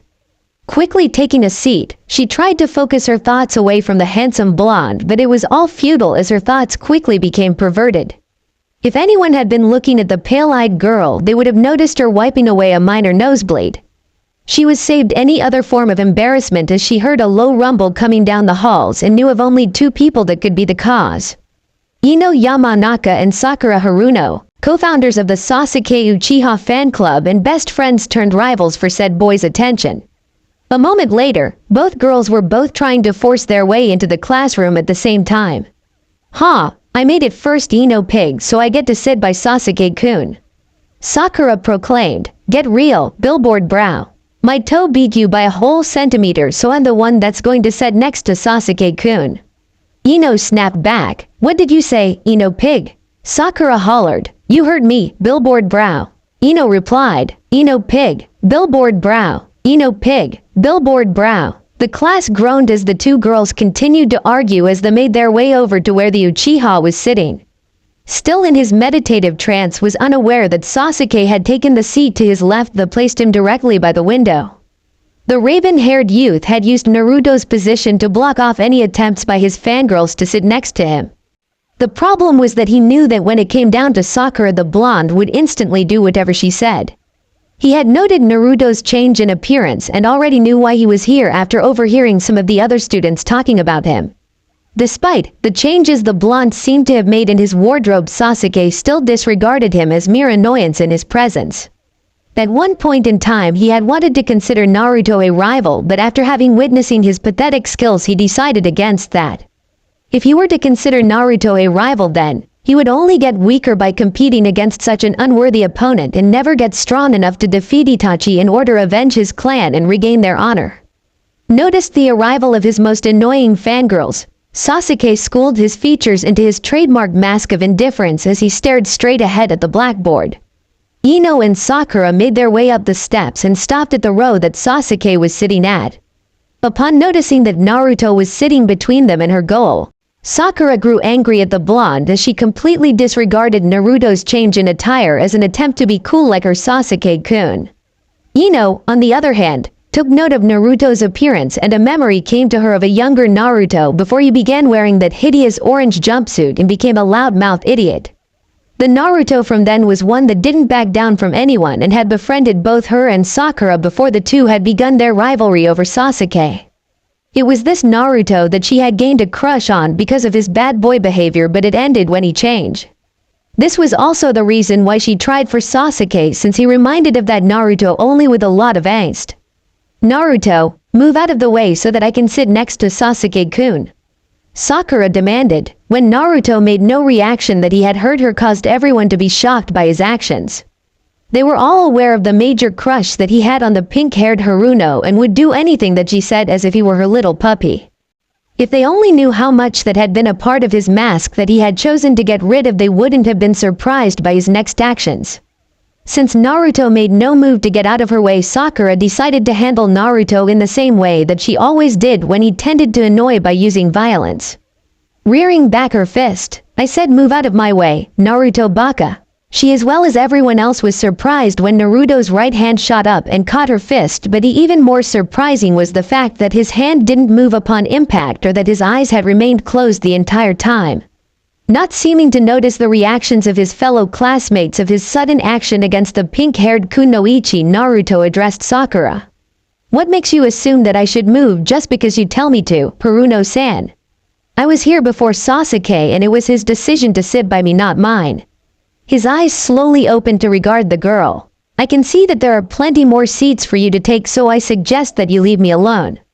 I'm not going to move from this seat, and if you try to hit me again, I will make you regret it for your foolishness. Naruto said in his monotone.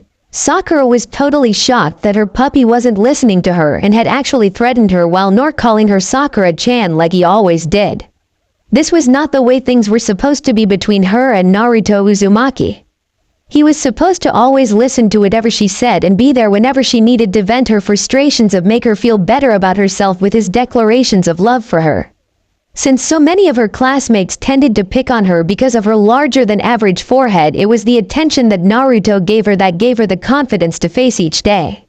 Her shock slowly faded away to become anger that Naruto would dare do this to her, and once again raised her hand to hit the blonde.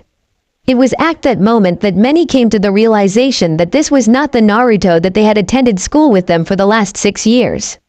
In the blink of the eye, Naruto had stood in with amazing speed and moved behind Sakura to catch her fist while it was still reared back. Everyone was once again shocked, since none of them had even seen the blonde move, as with a mere blink of an eye he was behind Sakura. Sakura whirled around to hit him with her free hand, but this hand was also caught mere inches away from his face. "Let go of me right now, Naruto Baka, before I make you regret it," Sakura said, angrily. Naruto didn't release her as he moved his hands to bring Sakura's hands closer to her body until he held them in a cross position against her chest as he uncrossed his. He peered down at the girl that was now shorter than him after his growth spurt, which a lot of the others noticed and wondered how he had grown so much in just a week's time. Leaning forward until his face was a mere few inches from hers as she began to blush as she got a close-up look of his new features and was nervous as she noticed his now slitted pupils. "I regret very few things in my life, and you are no threat to me, Haruno-san.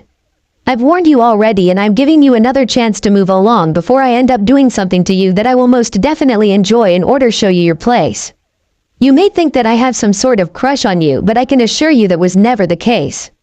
After all, you were the one that cast me aside when we were younger to chase after the emo king, so why would I still care about someone as pathetic as you?"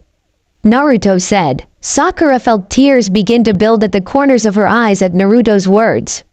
She knew that she had threw Naruto's friendship away when they were younger, but because of the way he continued to act, she thought he had gotten over it. She turned her gaze away from him since she didn't want him to see how much his words had hurt her. Naruto didn't seem to care as he released her arms and pivoted on his heels as he moved to the opposite side of the room to get away from the pink-haired banshee. Noting the empty seat next to Hinata, he made his way over to her before sitting down and closing his eyes. He saw the blush on her face and knew that she had a crush on him. He would have gladly made a pass at her, but because of what happened to Kanae, he didn't dare do so.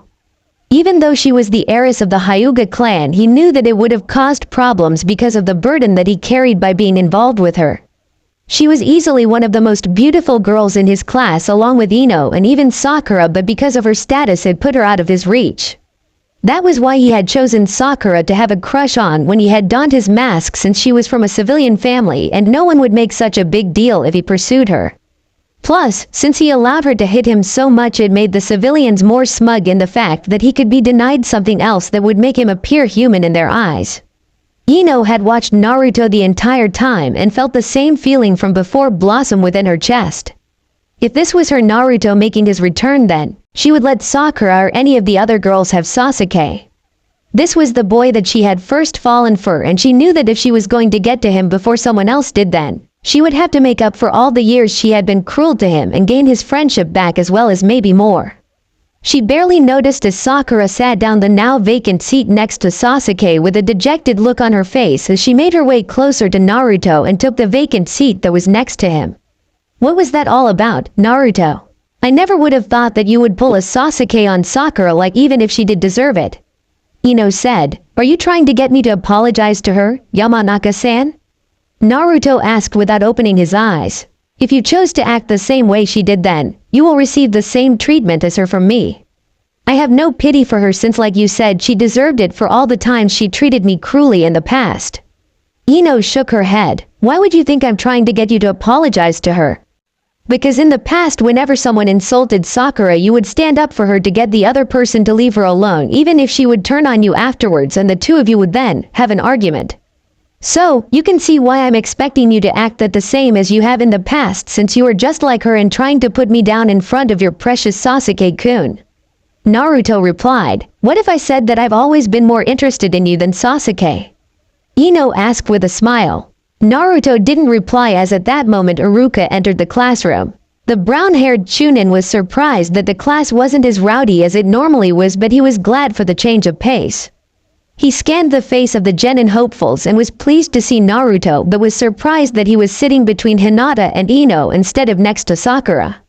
He took a look at the pink-haired girl and saw the dejected look on her face as well as the glances that she shot towards Naruto and wondered what had happened before he arrived.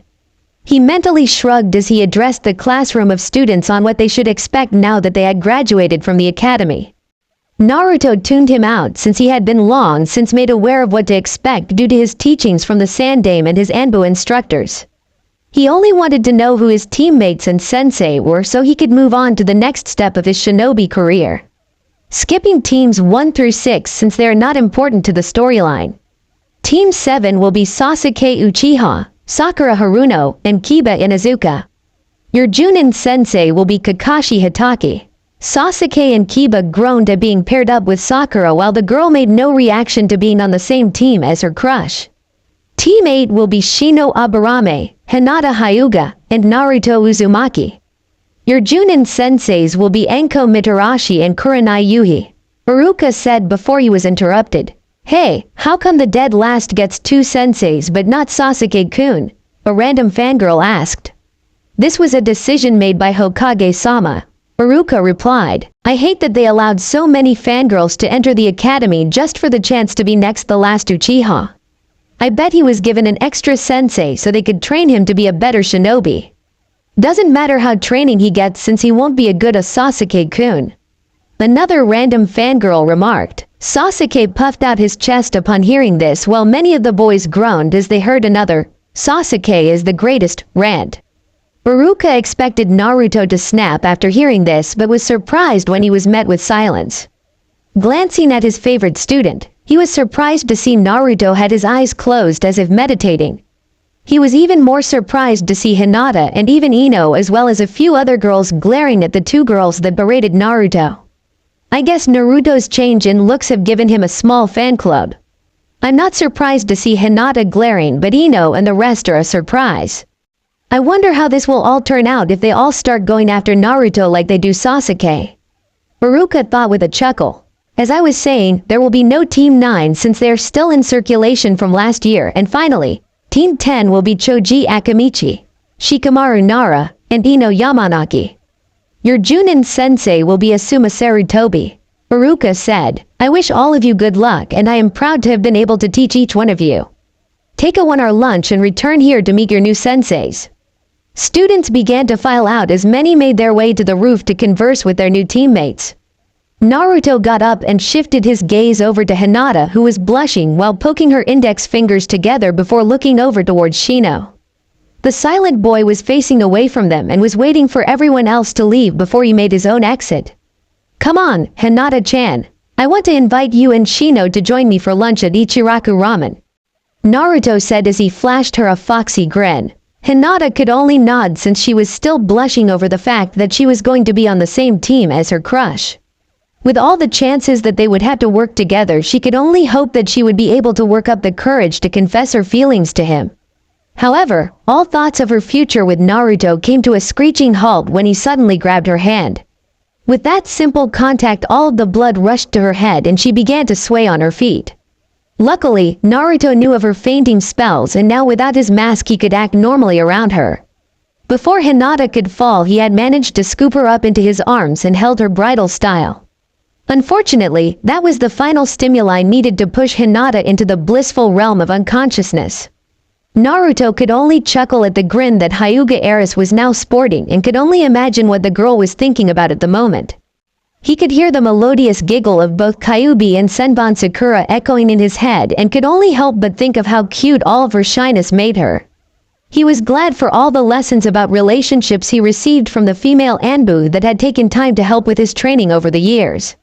Lifting his gaze away from the girl in his arms, he found Shino staring at him with his hands jammed into the pockets of his oversized coat. Making his way over to where his teammate was standing with a grin plastered on his face.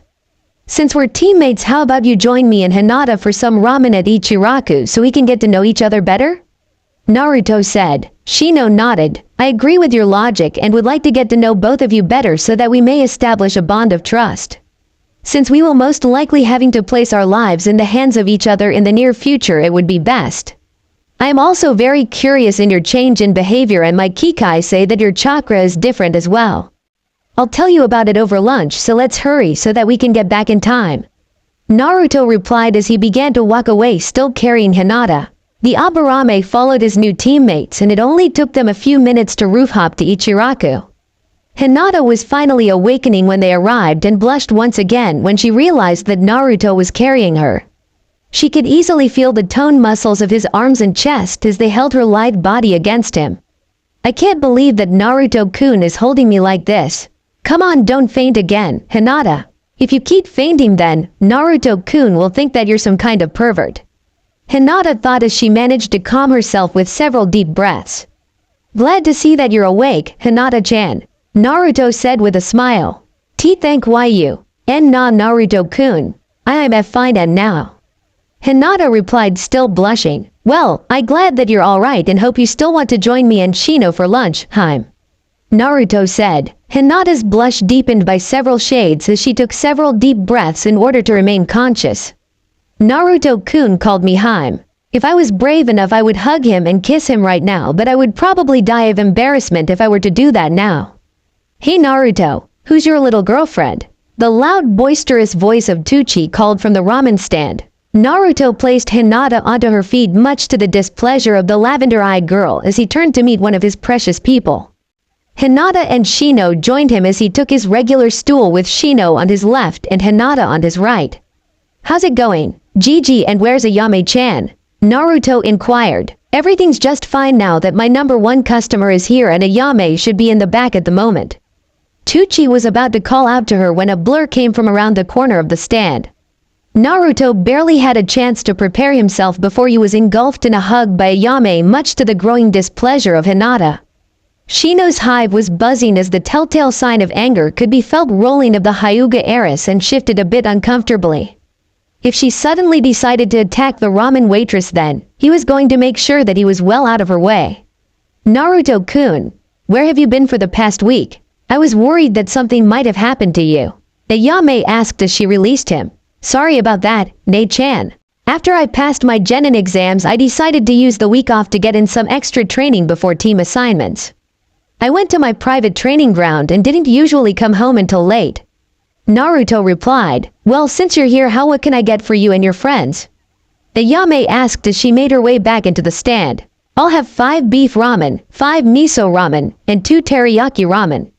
Naruto replied, I'll have 1 bowl of miso ramen. Shino replied, Anyo, I'll have a B bowl of chicken ramen, please.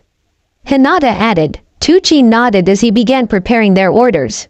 Ayame leaned over the counter as she gazed at the 3 before and gave a smirk when she noticed the blushing Hinata throwing glances at her surrogate little brother. So, are you going to introduce me to your friends, Naruto-kun? Ayame inquired. These are my new teammates, Shino Aburame and Hinata Hyuga, and these are 2 of my precious people, Ayame Nei-chan and Gigi Tucci. Naruto replied as the 4 greeted each other. I'm glad that you finally managed to graduate, Naruto-kun. If I had known, I would have gotten together with Tucson and gotten you a graduation gift. When you didn't show up all last week, I thought something had happened and you were never home when I checked by your apartment. Ayame said, I'm sorry to have worried you, but I really needed the training since it seemed that I somehow managed to gain a bloodline ability. When I talked to Sarutobi Gigi, he suggested that I take some time to train with a sensei he had set up for me. Naruto lied. So, this new Kekai Genkai is the reason for your increase in height as well as your increased chakra levels? Shino inquired. Naruto nodded. Yeah, I've had it for a while but never had anyone that I could train with so that I could learn what it didn't, but it basically deals with the body, but I'm not sure if that's all. I've noticed that my stamina has increased as well, and I was already a stamina freak to begin with. Sugoi, Naruto-kun is even more amazing than ever. Now that he has his own Kekai Genkai, he will be even stronger than before. I just hope that I don't become a burden on him or Shino in the future. I would hate for Naruto-kun to treat me the same way he treated Sakura-san. Hinata thought, and Naruto-kun, I have noticed that why you are acting differently than before. Is that because of your Kekai Genkai as well? Hinata asked, struggling to control her stuttering habit. No, that's not the reason why I'm acting this way. The way that I used to act during the academy was merely a mask that I created. For a long time I was treated rather badly and I don't know why. I wondered if it was because I was an orphan from the Kyuubi attack or it was because of my parents. I learned that if I acted like an idiot then, people tended to ignore me, so that was why I acted the way I did all of the time. When I became a genin I had a talk with Sarutobi Gigi and he told me to drop my mask since if I was going to have teammates then they should get to know the real me. Naruto replied. Ayame and Tucci didn't say anything since this was the first time they had heard this story, but they knew why Naruto chose to act this way. It wasn't his fault that the Yondaime chose Naruto to seal the Kyuubi into him, but instead of treating him like the hero that he was they treated him like the worst criminal. Luckily, they were able to see that Naruto was just a lonely boy that yearned for some form of attention. That was why they treated Naruto the way that he should be treated and did whatever they could to make his suffering more tolerable. Hinata was aware of the way that the civilians and many of the shinobi treated Naruto from the many times she had followed to watch her crush train. She didn't see why they would treat someone as nice and caring as Naruto with hateful glare and spiteful words. Shino was also aware of the way the civilians and some shinobi treated Naruto because his entire clan treated with prejudice because they shared their bodies with their Kikai bugs. However, the looks that Naruto received were far worse than any that had ever been directed at him or his clansmen. Both made the decision that they would discover why Naruto was treated the way he was and would remain by his side as his friends for as long as he would allow them. Well, I'm glad to hear that everything is alright with you. I don't know what I would do if I suddenly lost my #1 customer. I would probably be out of business if you don't show up every so often. Tucci said as he placed their orders before them. The three thanked them and began to dig into their meals. Hinata and Shino could only gape in awe at how rapidly Naruto dug into his food, while Ayame could only giggle while Tucci laughed at their expressions. As Naruto sat there surrounded by the four, he realized that his life was no longer as miserable as it once was. Ever since the night he gained Hiranmaru and Senbon Sakura, it was as if a path was set before that would lead him to happiness. He now had two more that he hoped that he could count as his precious people, and he would do everything in his power to protect them all. As the three left the ramen stand, he once again realized that it was a good thing that he had let down his mask. Maybe when he got to meet his new Junin senseis, his future in Konoha would continue to look all the more brighter. He could only hope that they didn't share the same views as the rest of the villagers, but if they did he would have Hinata and Shino to support him, and that was all he needed at the moment. The three genin hopefuls entered the classroom to notice that many of the other students had returned.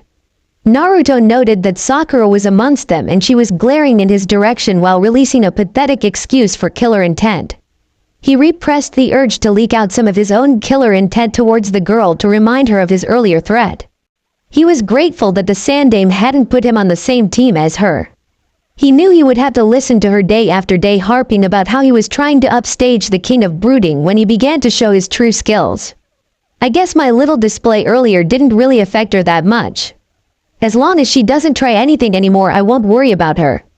Naruto thought. He followed Hinata and Shino while noting that many of the members of Sasuke's fan club was looking at him while blushing and felt a shiver run up his spine. Kami helped him if they started chasing him the way that chased Sasuke, but he was disappointed with how shallow some of these so-called kunoichi were. He wondered when they would realize that with how unstable Sasuke was, maybe they would focus more on their own shinobi skills. Naruto-kun, you make it sound as if it is such a terrible thing that they have begun to find you desirable. If they had taken interest in you earlier, you could have motivated them to improve by saying that you required a strong companion. That way they would have trained in order to show you they were strong in order to gain your attention, much like your teammate Hinata does. Senbon Sakura said with a giggle. That may be true, but I don't think I could handle being chased around the village on a daily basis. Plus, a lot of parents would have been angry with me and claimed that the demon child had enchanted their daughters. Was Naruto's mental reply. That is true, but Hinata would be perfect for you if she were to overcome her shy nature. I can tell from your memories that she seeks your approval, but I also know why you don't pursue her is also a factor. Senbon Sakura said, I need to be patient until the time that I can show the village that I am not the demon that they make me out to be. If I can ever gain their acceptance, then my life will be a lot easier. I don't want anything like what happened to Kanae to ever happen again if I can do anything to prevent it. Naruto replied. Senbon Sakura chose to remain silent as she was aware how much of a painful subject Kanae was for Naruto. However, Kyuubi decided at that moment to enter into the conversation after being silent for so long. I don't understand why you chose to grieve over the fate of the female kid so much since you were so powerless at the time. You should just exact your rightful revenge on these pathetic ninja and the civilians that were responsible. With the power you have at your disposal, it would be such an easy task. Kyuubi said, I chose not to since it would not be what Kanae would want me to do. I would prefer not to pull an Itachi and wipe out the entire village. I want to show them that I am more than you in a human form. Besides, I have others that are precious to me, and as long as I have them, then I won't do anything to this village. Besides, how can I reach my dream to become Hokage and surpass Yondaime if I start attacking villagers like that? I want to gain some form of acceptance, even if it is just a little bit. Naruto replied, I still believe that you are wasting your time trying to prove yourself to these pathetic flesh bags. Soon you won't even be one of them, and do you think that they will accept you once you ascend to a Kitsune Hanyu? They will scorn you even more and will truly come to see you as my reincarnation. That is why Biju like myself and the others have such little respect for humans. To your small minds you believe that you are the ultimate existence of Kami and that anything else is demonic in nature. Many don't even realize that creatures such as your summons are demons known as dire beasts, yet they are praised with reverence even though they are demons of lower level than we Biju. Kyuubi said in irritation, I was told once before that a person can understand things to a great level of enlightenment when told something, but people are ignorant of the truth that is right before him. Many may scorn demons, but I am sure that are some that praise your very existence, whether it is for good or evil. I'm not entirely sure that you aren't entirely evil, since I don't know the reason why you attacked the village.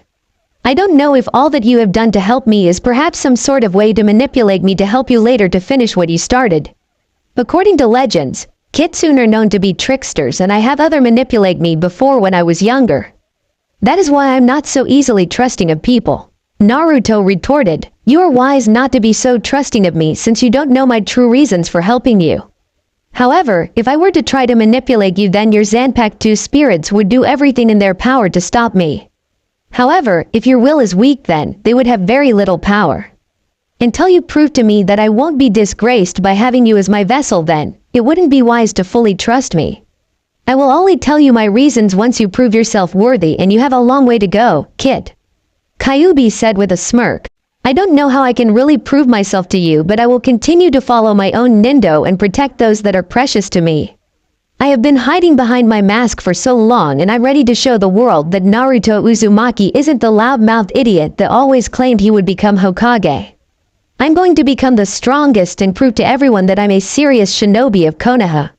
I owe that much to Kanae and everyone else that is precious to me. Naruto said, well said, my young friend. You possess the will to endure everything that has been thrown at you and retain your true self. You chose to remain in the light and become a protector, and instead of allowing the darkness to swallow you and become the village's self-fulfilling prophecy. This is why myself and Senbon Sakura are eternally grateful that we are your partners. Hiranmaru spoke for the first time. I agree with Hiranmaru when he expresses why we were chosen as your partners, as we represent your desire to protect others. Our power will always be at your disposal as long as you stay to the path that you have chosen. You are a protector, and that desire will make you as powerful as you strive to become. A person can truly become stronger than their perceived limits when they have those precious that they wish to protect. Senbon Sakura added, enough of this sentimentality from the three of you. I'd rather be roaming your memories than listening to this. Kyuubi said with a growl. Well, tough for you since I follow my own path and you're just going to have to enjoy the ride because this is who I am. Naruto said as he cut the mental link. He was unaware of the satisfied chuckles of Hiranmaru and Senbon Sakura and the aggravated roar of feminine fury from Kyuubi. He began to idly strum his fingers on his desk as he waited for the lunch break to end before they could meet their Junin sensei. He was suddenly aware of two chakra signatures on the edge of his awareness, but they both felt suppressed. He began to look around the classroom in search of the signatures and noticed a shimmering in the far corner at the back of the classroom. He realized that it was a genjutsu, and even though he wasn't proficient at it because of his huge chakra reserves, he was still able to detect and dispel them. However, he didn't dispel this one since he wondered who would go through the trouble of using a genjutsu to hide themselves and observe the classroom for whatever the reason. Maybe it's one of those that hate me and was hoping for the opportunity to catch me off guard, but why in a place like this? Perhaps they were thinking that if they attacked me in front of everyone that I wouldn't try to fight back and make me an easy kill. Did they really think that endangering the lives of the heirs of so many prominent clans just to get at me would be such a great idea? Such foolishness is why I wonder why I want to protect this village at times and become its leader. If I was really an evil demon then, I would kill them and everyone else in this room with little remorse. Naruto thought. Naruto was drawn from his thoughts by someone sitting next to him and turned his gaze to see Ino sitting next to him, smiling. Choji and Shikamaru were sitting in the row below them and the pineapple-haired genius was quick to note the frown that Hinata was now directing at the platinum blonde. Naruto cocked his head to the side for a moment as he gazed at the girl, an act that many of the girls thought was kawaii. "Can I help you with anything, Yamanaki-san?"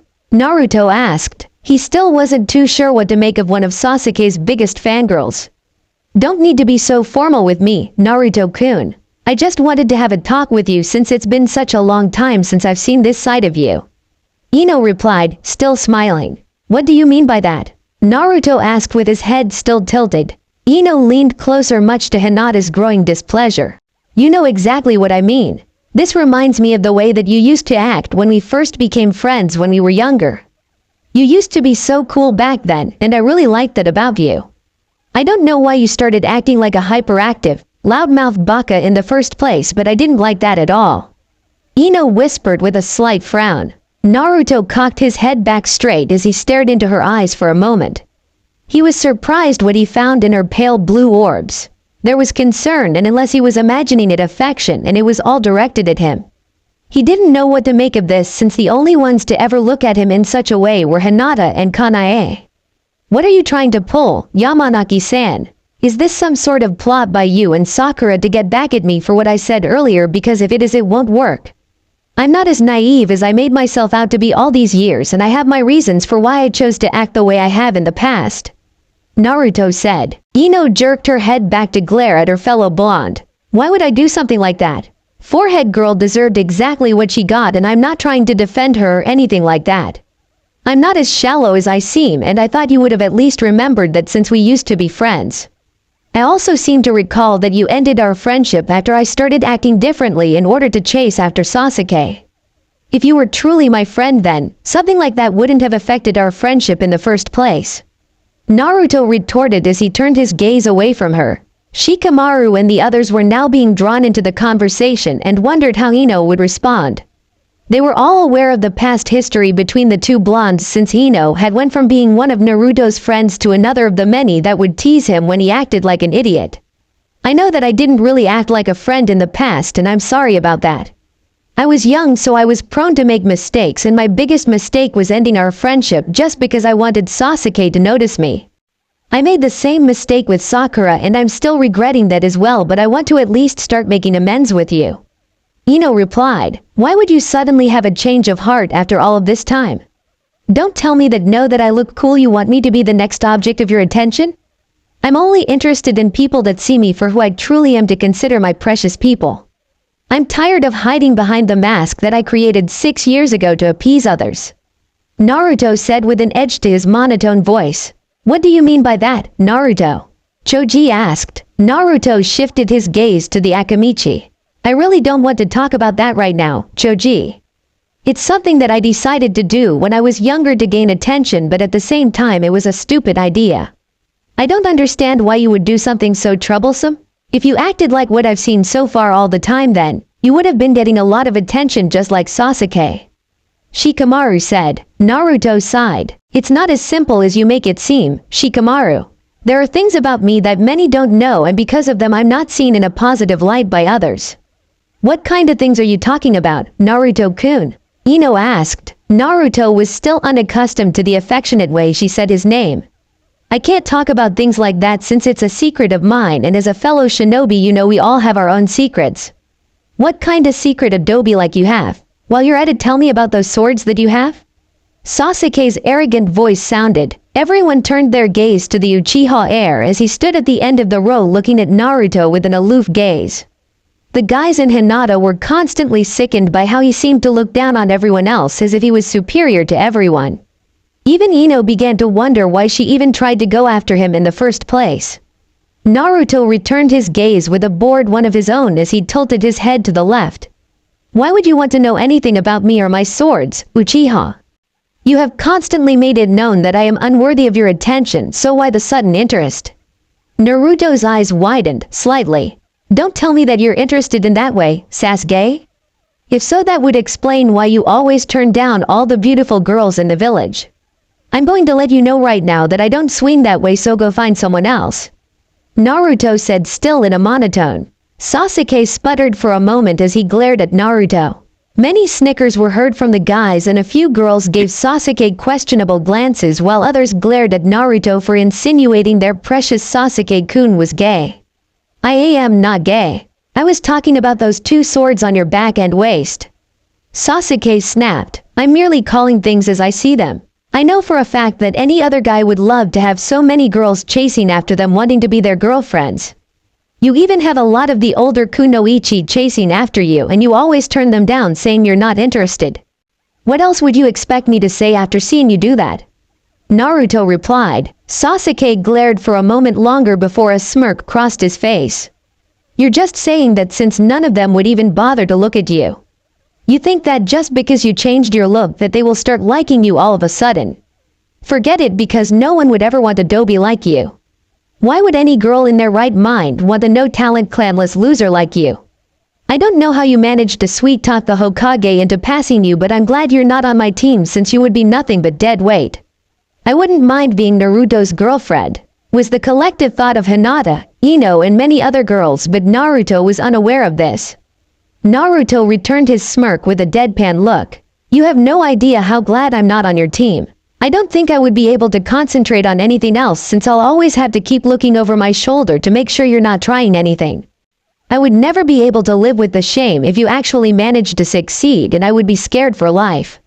Sasuke glared at Naruto with such intensity that he would have exploded from spontaneous combustion if the Uchiha was capable of it. The class had erupted into laughter at hearing this and realized that this new Naruto was a lot better than the one they had known. Sakura had grown tired of listening to her puppy talk about her Sasuke-kun in such a way and was going to remind him of his place compared to the Uchiha. Sadly, she seemed to suffer from a case of short-term amnesia since she seemed to forget how she had broken down in front of Naruto earlier. Stomping over to where the others stood, she placed her hands on her hips as she glared at Naruto.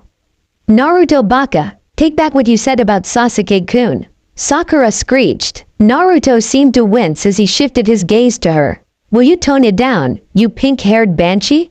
I don't think they heard you all the way in Iwa, and if they did, they're probably half deaf right about now. Stop trying to act all cool like Sasuke-kun. Nobody is going to like you any more than before, and I know no girl would want a loser like you. Plus, if you think I'm going to start liking you, then you can forget it, because you will never be as great as Sasuke-kun, so save yourself the embarrassment. Sakura snapped at a much more moderate level. Naruto clasped his hands in a prayer as if thanking Kami as he looked towards the roof. You have no idea how happy you made me when you said that. I would probably be just as creeped out as if Sasuke was chasing me if I had a flat-chested, pink-haired man trying to come onto me. Sakura seethed with rage as laughter echoed around the classroom. How dare Naruto baka talk to me like that? Cha, put our puppy in his place for being a bad boy. Inner Sakura exclaimed. Before Sakura could rain down righteous female fury on Naruto, Sasuke decided to speak up again. Doby, I do know where you got the new attitude, but if know what's best for you, then you'll knock it off. I wouldn't mind reminding you why I'm the Rookie of the Year, or have you forgotten how easily I used to wipe the floor with you in our spars? Sasuke smirked with an air of arrogance. Although Naruto had no intention of following up Sasuke on his challenge, both girls beside him grabbed an arm to prevent him from moving. Ino grabbed his chin and pulled his gaze to her while Hinata was blushing crimson from touching Naruto while wishing she was bold enough to do what the blonde was doing. Naruto-kun, don't fight with Sasuke, okay? Ino pleaded. Many were surprised with the change in honorifics on the names of the two boys while wondering about Ino's sudden change of interests in boys. Hinata quickly began to realize that Ino was indeed interested in her Naruto-kun and had to gather up her courage to show her interest in him as well. Na Naruto-kun. Why you shouldn't fight W with Sasuke-kun's sin since it's su ld and really bad for the two of you. don't W want you to get into any trouble so please don't. Hinata said while proud she managed to control her stuttering some. Sasuke, stop being so troublesome. Shikamaru drawled, just because Naruto embarrassed you doesn't mean you have to fight him. Yeah, I agree with the lazy bum since you already proved you're his alpha but neither of you can hold a candle to a specimen like me. I would wipe the floor with both of you without even using Akamaru. Kiba boasted. Sasuke quickly turned his glare to the Inuzuka and sneered at his teammate. You're just as bad as the Dobi even if you are from a clan but still just another loser. I don't even know why I'm bothering with any of you since none of you are even worth my time. Sasuke cast a final glare at Naruto before turning away with Sakura following while glaring at Naruto as well before trying to gain Sasuke's attention. She was ignored as usual as Sasuke went into his normal brooding mode. Kiba was undecided on whether to join his teammates or not at first but a look at Naruto, who had removed Ino's hand from his face, told him he was better off with the emo cane. Man, you really are troublesome, Naruto.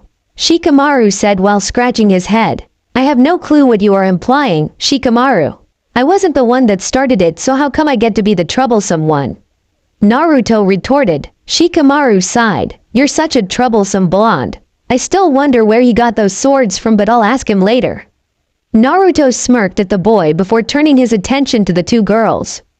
I wasn't about to do anything to him but I do appreciate the effort. However, I don't think the two of you need to try and hold me down anymore. It's not like I'm planning on going after Sasuke or anything since it wouldn't be good for my sanity if you know what I mean. Both girls blushed as they realized they both still had a grip on Naruto's arms. Ino only blushed a light pink while averting her gaze but Hinata was blushing a whole new shade of crimson and looked ready to faint once again. Don't go fainting on me again, Haim. I don't mind carrying you around but it would look rather awkward and give people ideas. Naruto said. It was a bad move as Hinata probably fainted as she remembered the feel of Naruto's arms when he carried her earlier. Luckily, Shino was behind her and caught the girl before she hit the floor and placed her in her seat to allow her to recuperate. Naruto had to resist the urge to sigh and decided to make it his personal mission to help the girl overcome her shy nature. Ino found herself feeling jealous of the Hyuga girl when she heard Naruto call her Haim and admitted that he had carried her earlier after a fainting spell. She wasn't completely sure where her feelings for her fellow blonde stood but she had a feeling that she couldn't approach him while acting like a shallow fangirl. She knew that with Naruto you had to be serious in order to get his attention if her memory of his younger self was to go by. If this was still the same Naruto she had a crush on before then, she wasn't about to let him go to Hinata without a fight. She had a lot to make up for and she could only hope that he would give her a chance. Anything further to be said was put on hold as Iruka stepped into the classroom followed by several figures. Naruto was also aware that two of them possessed the same chakra signatures that he felt before and wondered how they had left the room without him noticing. He realized the argument with Sasuke had taken his attention away from them as he focused on the two female Junin.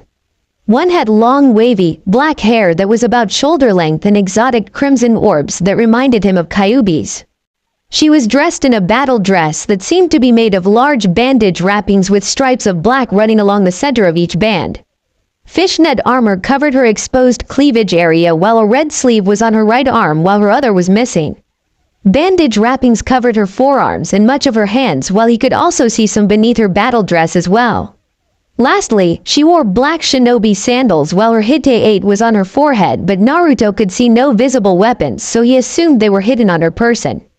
The other had purple hair that was tied in back to resemble a pineapple much like Shikamaru's with hazel-colored eyes. She wore a full-body fishnet suit that stopped about mid-thigh covered by a dark tan mini skirt and a tan trenchcoat. She also had a pendant of a fang that hung between her ample with black shinobi sandals which were covered by metal shin guards and her hite-8 was worn of her forehead as well. He also noticed that she had a predatory smirk on her face as she gazed in his direction, which caused an involuntary shudder up his spine. He also took note of one of the male Junin that he recognized as the Sandame's son, Basuma Sarutobi. Basuma had short, slightly spiked hair with a neatly trimmed beard with dark brown eyes. He was dressed as a typical Junin with a green flak jacket over a blue shirt with sleeves rolled up to about mid-forearm with 2 black metal bands on his wrists. He wore blue shinobi pants with a sash that identified him as one of the Guardians of Fire, with bandages wrapped around his shins and elbows, with black shinobi sandals, and wore his hite-8 around his forehead. I'm surprised Asuma-san is motivated enough to take on a genin team, since I always assumed he was a laid-back person. Naruto thought. As the other Junin called out to their new teams, he was surprised by the words that escaped the red-eyed beauty. "Team 8, come with us," the woman said. Naruto glanced at Shino, who nodded to him as he moved to pick up Hinata since she had yet to awaken. He didn't notice the dark-haired beauty narrowing her eyes at him as he lifted the Hyuga heiress into a bridal carry before descending the steps.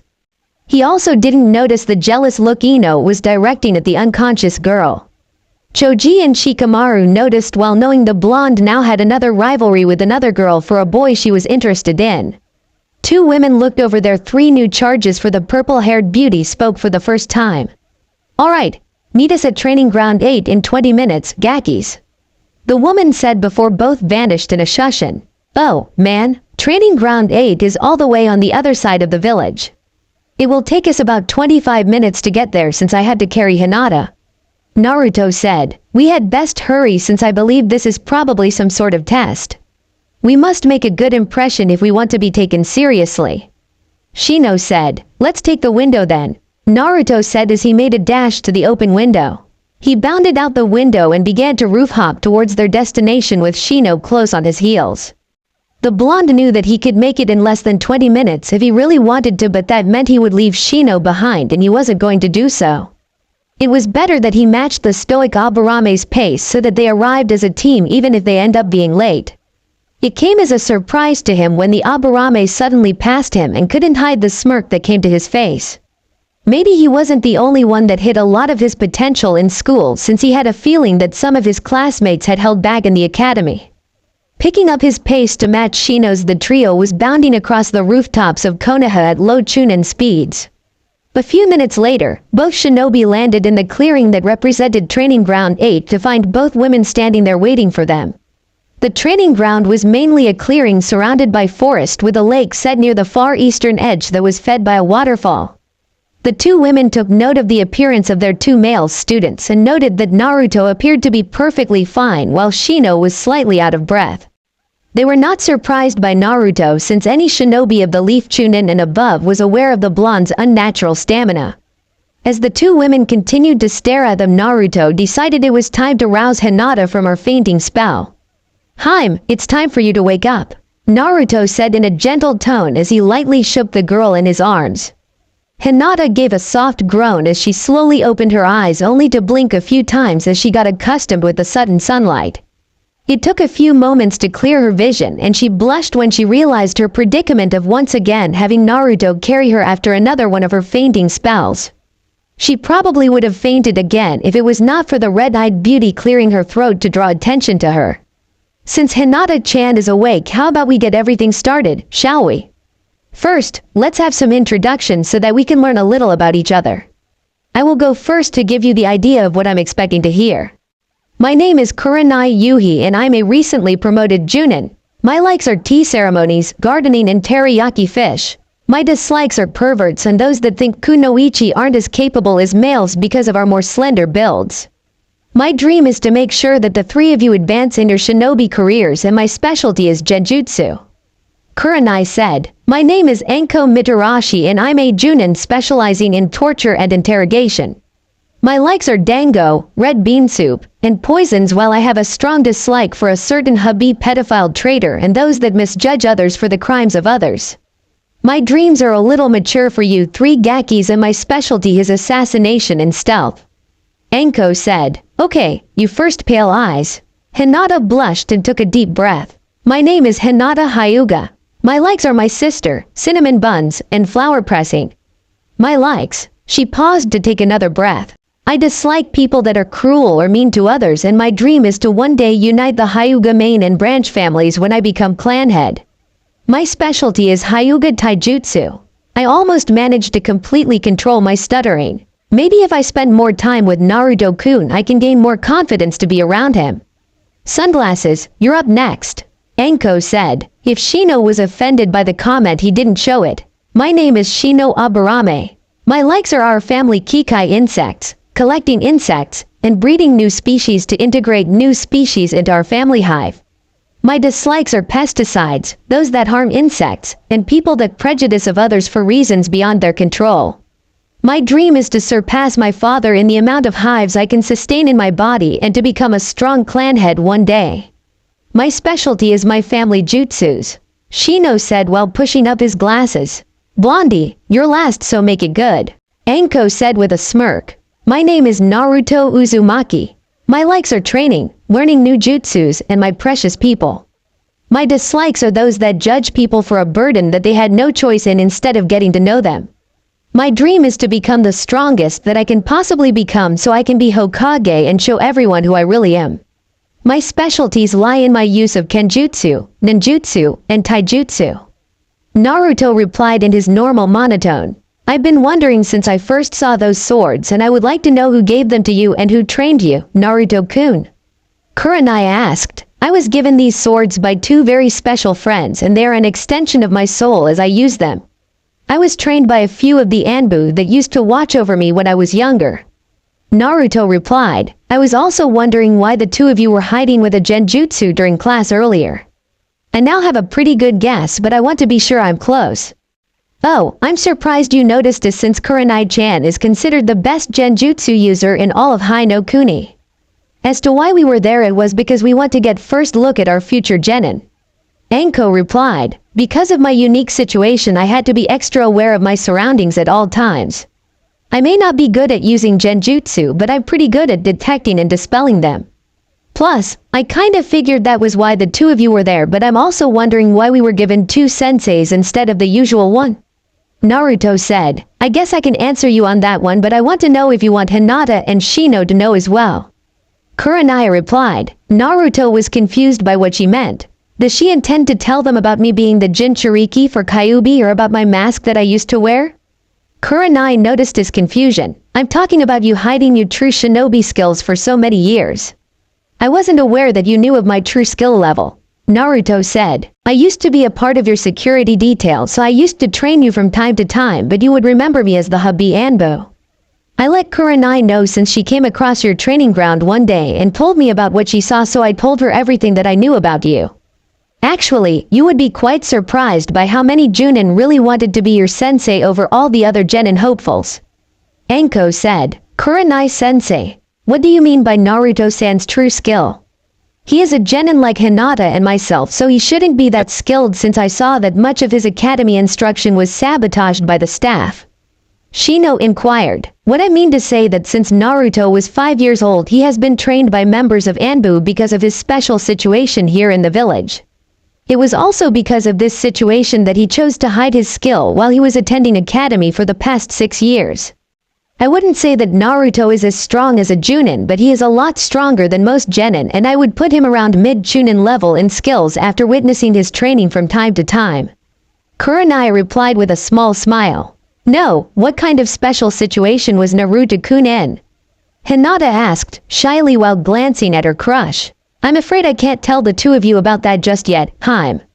I would like to say I could trust you with my secret, but I had to be real careful when I tell people that don't already know about it.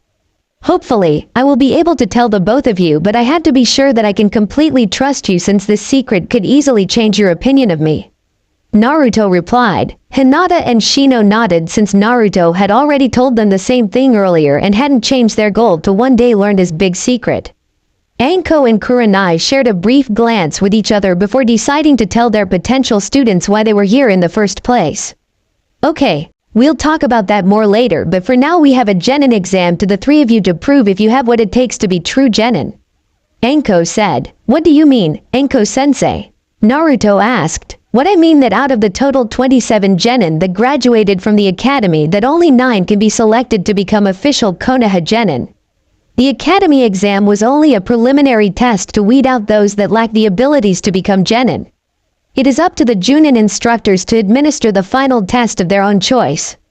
This test has a 66.6% chance of failure, so you'd best bring your best if you want to prove to us that you can make it in the real world. Anko said then, smirked. At first, we were going to just merely assess your skills with a little survival exam. However, a certain Cyclops was bragging earlier that his team is a lot better than this one because he had the Uchiha on his team and was sure we would fail you 3. Naruto narrowed his eyes since he remembered that the Junin for Team 7 was Kakashi Hitaki and was aware that the former Anbu captain saw him just like the rest of the ignorant shinobi and villagers. He had been part of his security detail when he was younger, and it was during those times that mobs always managed to get past the Anbu assigned to protect him and attack him. His slowly rising fury was felt by both Hiranmaru and Senbon Sakura as the two swords began to vibrate in their sheaths as a sign of their anger towards the man that would cause harm to their partner. Both women saw the look in his eyes as well as the frowns on the faces of both the Aburame heir and the normally timid Hyuga heiress. They had the perfect plan to go after Kakashi, since his being a major pervert with his constant reading of Icha Icha Paradise was a major peeve for the two, since they both hated perverts. They were planning to have their team gain a little bit of revenge on Kakashi for his blatant hatred of Naruto and his disrespecting of their skills as kunoichi. Okay, I'm going to give you the mock mission that we thought up before you were given the option to accept it or not. If you choose not to, then we will go with our original plan, but if you accept it, you 3 will be judged by your performance. Kurenai said, give me the mission, Kurenai-sensei. I've had an issue with Hitaki for quite some time, and I want to take out a little of my frustration on him, if you know what I mean. If I know Anko-sensei the way that I think I do, then this is going to be fun for me. Naruto said, which made Anko grin at his enthusiasm. Kurenai smiled. I already knew you would agree, and we made this mission with you in mind, but I want to let Hinata and Shino know before they make a decision. As you know, Kakashi is supposed to be given Team 7 his own exam to see if they pass. However, Kakashi has a habit of being at least 3 hours late for just about everything, so you won't be giving his test for about another hour and a half, which would make it about 11 before he begins.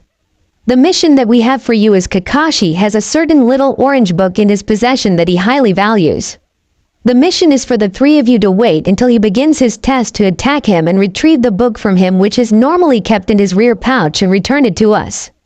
However, since he will also be testing Team 7, you are to attack while at the same time not interfere with their own attacks on him. Now, do you 3 Gakis think you can handle this mission? Anko asked with a sadistic grin. If you don't accept this, then I will just take my time testing you in my own special way. I think I speak for both Hinata and myself when we agree with Naruto-san in taking the mission. Shino replied while Hinata nodded, not trusting herself to speak. Anko rubbed her hands in glee. I was going to love the 3 of you. Now the 3 of you get together and plan on how you're going to take Kakashi's book. Don't forget that he isn't a Junin for nothing, so plan carefully, and we wish you luck. The 3 genin hopefuls nodded to their senseis before gathering to make out plans on how to deal with Kakashi. Anko and Kurenai overheard a few of their plans and had to admit that some had the potential to bring Kakashi or any other Junin down, and were proud of the 3. If they actually managed to accomplish their mission, then they would be more than qualified to become genin. Plus, it would be a bonus to see the great Kakashi Hitaki taken down by 3 genin fresh out of the academy.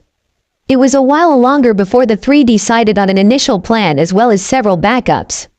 Surprisingly, it was Hinata that suggested their most effective plans, and the praise she received from Naruto had the girl blushing as she swelled with pride at impressing her crush. With their mission and plans ready to be set in motion, the 3 made their way over to Training Ground 7-7, where Team 7 was to be waiting for Kakashi to show. Anko and Kurenai maintained a reasonable distance to watch the proceeding and see how well the 3 could work together. 1 hour later, Hinata, Naruto, and Shino were all in position as they waited for Kakashi to make his appearance. Since he was a Junin, they made sure to suppress their chakra as far as possible in order to mask their presence. Hopefully, Kakashi wouldn't be alert enough to pay them any notice, since he would most likely just be expecting Kiba, Sakura, and Sasuke to be waiting for him. They had set up several traps to aid them while positioning themselves in a triangular formation around the training ground. Shino had released his Kikai insects in order to scout the area to give him a better overview of all the angles to attack from, while Hinata used her Byakugan to look over the entire area. Naruto used his cage bunchins to henge into various wildlife as well as rocks so he could prepare a better ambush against Kakashi if he had to. It was only a moment later when Kakashi appeared in the clearing via leaf shushin, and both Kiba and Naruto had to cover their ears when Sakura berated Kakashi about being late. They listened as he explained to the three about their objective of their test, which was to acquire a bell from him. However, the catch was that he only possessed 2 bells, and whoever didn't gain a bell when the alarm sounded at noon would be sent back to the academy. I don't understand why he would give them a test like this. I was taught that a genin teams is always a Junin sensei and 3 genin under their command, unless he said it to cause dissension among them so they wouldn't work together. I had to admit that is one way to strike at their egos. Kiba and Sasuke will refuse to work together, while Sakura will only try to assist Sasuke to get a bell. Sasuke most likely believes that his teammates will only slow him down, and Kiba prefers to charge in recklessly, while Sakura's pathetic skills won't even get her close to gaining a bell. Naruto thought. As he saw the members of Team 7 go into hiding, it was time for his team to put their plan into motion. Keeping his chakra suppressed, he made his way to the edge of the clearing closest to Kakashi before charging at the unsuspecting Junin. Kakashi had pulled out his copy of Icha Icha and was enjoying his time spent when he suddenly detected a presence very close to him. It was not the chakra signature of one of his genin, but at the same time it seemed familiar and yet so different at the same time. With the presence coming from his rear, he spun around, faced his attacker, and his eyes widened when he saw the blade of a sword coming horizontally at his head. Reacting on trained instincts, he leaned his head back so that the blade passed harmlessly mere inches above his head, but had to quickly block a kick that had been added at the end of his attacker's spin. In his off-balance state, the blow caused him to stumble back several steps before he could regain his balance. With a bit of distance between the two, he was now able to see his attacker, and his eyes narrowed in anger upon seeing Naruto. Naruto returned the gesture as he held Hiranmaru in right hand at a 45-degree angle, with his left leg back slightly, with both legs bent slightly to allow him a quick spring for acceleration. His left hand was bent across his stomach in case he need to use Senbon Sakura, since he now wore her on his right side as well. I don't know why you chose to attack me like this, but I will take great pleasure in humiliating you for all my pain you caused. Kakashi snarled. Naruto tilted his head to the right. I can't be accounted for your foolishness that you can't tell the difference between the two of us, especially since she's a girl and I'm a guy, but you probably don't know that since I only just found out myself thanks to Mizuki Teme. I'm just burdened with a fate that I didn't choose, but I will continue on the path that I have chosen for myself to follow. That doesn't matter right now, since I've been wanting to test myself against a strong opponent for quite some time, and this also gives me a chance to test out Hiranmaru against someone other than my cage bunchins. Kakashi was confused by Naruto's behavior, since he could clearly remember that the blonde was basically a hyperactive, loudmouth idiot. The Naruto Uzumaki that stood before him seemed calm with a bit of an attitude, and his monotone way of speaking was kinda creeping him out. Plus, he wondered who or what was this Hiranmaru that he was referring to. He was about to question the blonde when he felt a slight sensation of fatigue and brought his hand up to forehead. He was shocked to see Kikai insects crawling onto him and was suddenly aware of another presence not too far away from him. He quickly began to brush them off before focusing back on Naruto. If you're wondering how the Kikai got on you, then it was when you blocked my kick. Shino had instructed a few to remain on me along my leg, and in the brief moment I kicked you, they had swarmed my foot and were placed on you upon contact. I hope I didn't harm any of them, since the kick had more power than I had intended, but they seemed to be enough to do the job. Naruto replied to Kakashi's unasked question. What is going on here? Kakashi asked. Naruto didn't reply as he suddenly charged the silver-haired Junin and thrust forward with Hiranmaru in an attempt to stab him in the shoulder. Kakashi easily avoided the blow and moved into Naruto's guard to land a blow to his opposite shoulder. Naruto was prepared as he absorbed the momentum of the blow and slid into as he extended his left leg into a sweep that Kakashi easily jumped over while rising within another attempt to stab him as he completed his spin. Kakashi was ready this time as he drew two kunai to brush the sword strike to the side and had to jump back to avoid a punch as Naruto once again flowed with the momentum of Kakashi's counter. Deciding that he would need to take the blonde a bit more seriously as picked up the pace and stopped playing with the Kyuubi container. Flipping both kunai into a reverse grip, he charged the blonde and began to slash at him but was surprised Naruto was able to keep up and block him although he could see that he was struggling. Kakashi once again slipped into Naruto's guard after having to block a quick high-low slash combo and he capitalized on the opening with a roundhouse kick to the side of Naruto's head. However, he was surprised when Naruto burst into smoke and was even more surprised that he had been fighting against a cage bushing in the last few minutes. Although he was barely putting forth an effort in the fight so far to believe a mere cage bushing could have taken his earlier blows without dispelling. I knew it was a bad idea for the Sandame to let the Kyuubi be trained as a shinobi. With how strong he was before he was sealed by Minato-sensei, he's only going to get stronger if the seal on his power breaks. I can't take him out now since I have the other genin looking and would look bad if I went all out on a genin since the Sandame would know I attacked with the intent to kill. I'll just have to bide my time until I can get the opportunity to finish what Sensei started, but for now I'm just going to humiliate him. Kakashi thought with a grin beneath his mask. He searched the area for his blonde opponent but was surprised he couldn't sense neither him or his Aburame partner. The sound of sudden footsteps drew his attention to his left to find Hinata charging him with her Byakugan blazing and her left arm drawn back in preparation for a Jukin strike. Kakashi dodged the barrage of strikes that the Hyuga heiress was launching at him as he realized that the entire Team 8 genin cell was attacking him, but he wanted to know why. He was also wondering why his own genin were only watching as he was attacked and didn't bother to help, but realized they may have just been waiting for Team 8 to wear him down before they attacked. Unfortunately, he wasn't going to make it that easy as he prepared to counter Hinata after dodging another series of Jukin strikes. His planned counter was stopped as Naruto suddenly appeared at Hinata's side and the two began to work in tandem as they struck at the silver-haired Junin. Kakashi had to admit that he was impressed by the teamwork of the two as they seemed to cover any openings that the other left, so he couldn't capitalize on them. If not for his blind hatred of Naruto, he realized the blonde had more skill than he gave him credit for, but also thought if the dead last was this good then Sasuke was several levels higher in skill compared to Naruto. If only he knew how much of an overestimate of Sasuke's skill in comparison to Naruto. From their hiding places, the three genin of Team 7 could only gape in amazement at the skill on display by both Hinata and Naruto as they took on their sensei. Sasuke was glaring at Naruto as he saw that there was a lot more to the dobi than even he had realized, and the blonde would actually make a decent rival if this was even a fraction of his skill. He had to admit that while he knew was skilled in taijutsu, Naruto's style seemed to flow as he absorbed the power behind his opponent's strike and turned them into spinning counters from their momentum and always seemed to attack in an unexpected manner. He also realized that the blonde also seemed to be able to handle the sword even though he had only used for a few moments in his initial rush, but he seemed to handle like some of the kenjutsu users he had seen in the past. If only he had already awakened his Sharingan, he would copy Naruto's styles and added them to his repertoire to make himself stronger. It didn't matter that he was a comrade since compared to an Uchiha elite like himself everyone else was inferior. Even the Hokage would be nothing to him once he gained the power of his Sharingan, and any techniques would be his for the taking. Kiba was also glaring at Naruto since he was so close to Hinata, who the Inuzuka had long since claimed as his future mate.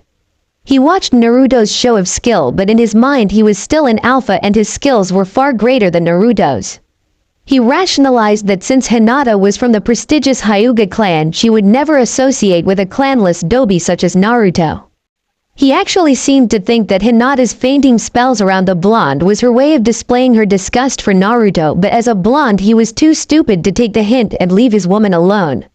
Soon you would take the opportunity and show Naruto that he was not in his league, and once he defeated the Uzumaki, Hinata would be eternally grateful, ridding her of his presence and shower him with her love. Lastly, Sakura was also glaring at Naruto, but hers was out of jealousy rather than awe of his skills, which she reasoned were nothing compared to her Sasuke-kun. In her mind she was angry that with Naruto's change in appearance, as his lack of interest of her was an unforgivable sin.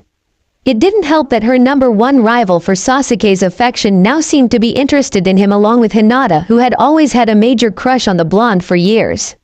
She hadn't really known Naruto back before he had adopted his idiot mask, since her parents had always told her to stay away from him since he was dangerous and would hurt her.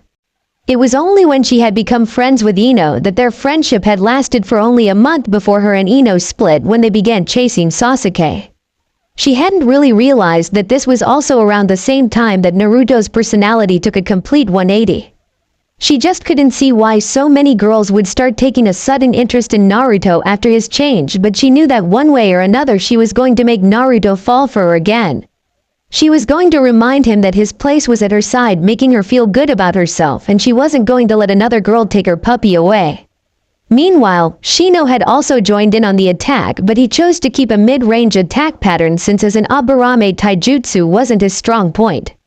He was constantly sending his Kikai in random intervals in order to catch Kakashi off guard and drain his chakra, making it easier for Hinata and Naruto to get the book from Kakashi.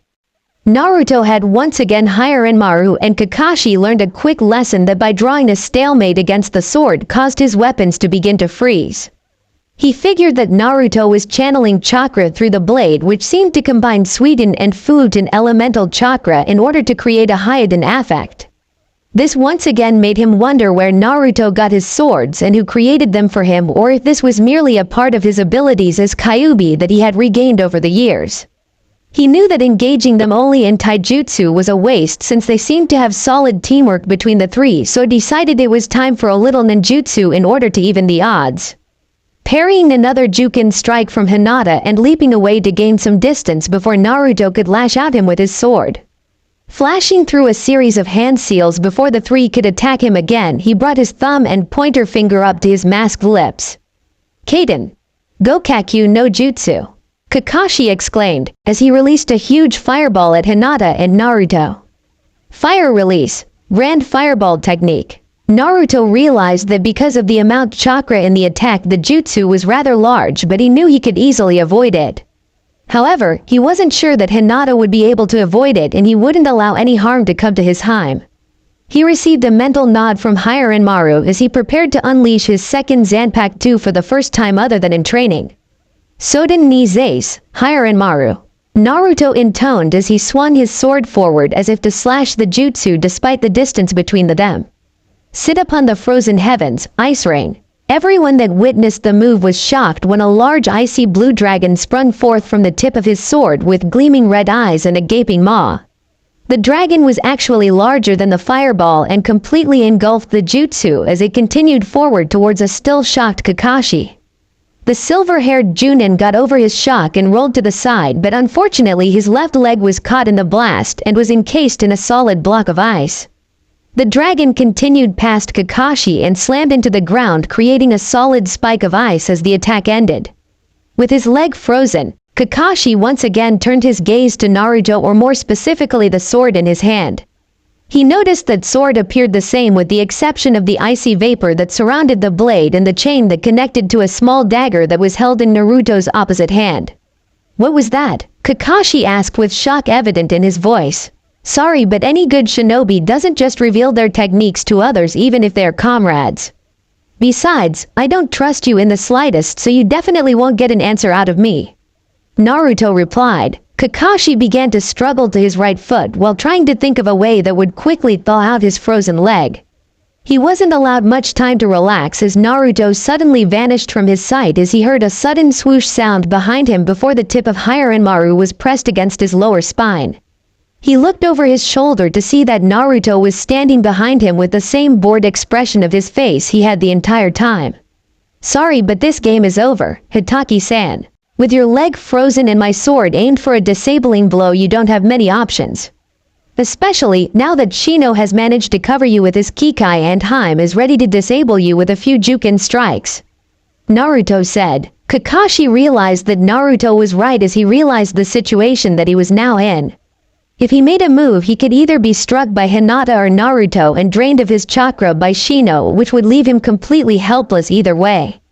He was still trying to figure out Kakashi Hitaki the copy ninja, had been taken down by 3 genin fresh out of the academy. Although, he also rationalized that he was also up against the now human form of Kyuubi, whom had also cost the life of his sensei, father figure. With a heavy sigh, Kakashi knew that he had to swallow his wounded pride and accept defeat this time. Okay, the three of you got me, even if I only guessed this was part of your genin test made by Anko and Kurenai, even if I don't know why. Kakashi said. Naruto nodded, and with a mental command the ice around Kakashi's leg shattered as he was left with a sensation of numbness.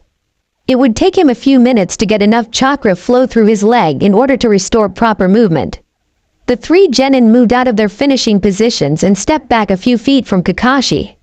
Naruto grinned. The mock mission of Team 8 is completed and we will take our leave now. Kakashi didn't get chance to ask them what their mission was as the three fled from the clearing with Hinata and Shino following Naruto to where he detected Anko and Kurenai to have been hiding. The silver-haired Junin could only scratch his head in confusion before turning his attention to his own genin. Since they hadn't bothered to help him during his fight with Team 8, he was going to take out some of his pent-up frustration on them as he taught them his own version of a lesson on teamwork. It wouldn't be long before he realized the true purpose of Team 8's mission and would pass his team out of episode of extreme depression. Meanwhile, Team 8 once again found themselves in Training Ground 8 as they stood before Anko and Kurenai, whom sported proud grins. The reason why was because Naruto held Kakashi's copy of Icha Paradise in his left hand before presenting it to Anko for her to inspect. After making sure that it was the real deal before nodding to Kurenai as they congratulated their new genin-so. That was excellent work, Gakis. We were impressed by how easily the three of you seemed to work together on your first mission together against someone that was a superior opponent. I can already see that you three having the potential to go far if you continue at this rate. Anko said. The only plausible reason we seemed to be able to defeat Hitaki-san was because he underestimated us due to our status as new genin. If he were to treat us as normal enemy shinobi, we would have had a much tougher time defeating him. Shino said. You're absolutely right, even if he started to take you three seriously towards the end, but it was a little late. One aspect of being a shinobi is to deceive your enemy and draw them into a false sense of security, which will cause them to lower their guard and make it easier for you to take them down. However, Hitaki has always been overconfident of his skills because of his Sharingan eye hidden beneath his headband. If he had used it to take on the three of you, I doubt you would have succeeded despite your teamwork. Anko said. Anko-sensei, how can Hitaki-san have a Sharingan if he is not a Uchiha like Sasuke-san? Hinata asked. The adrenaline in her system allowed her to stutter a lot less.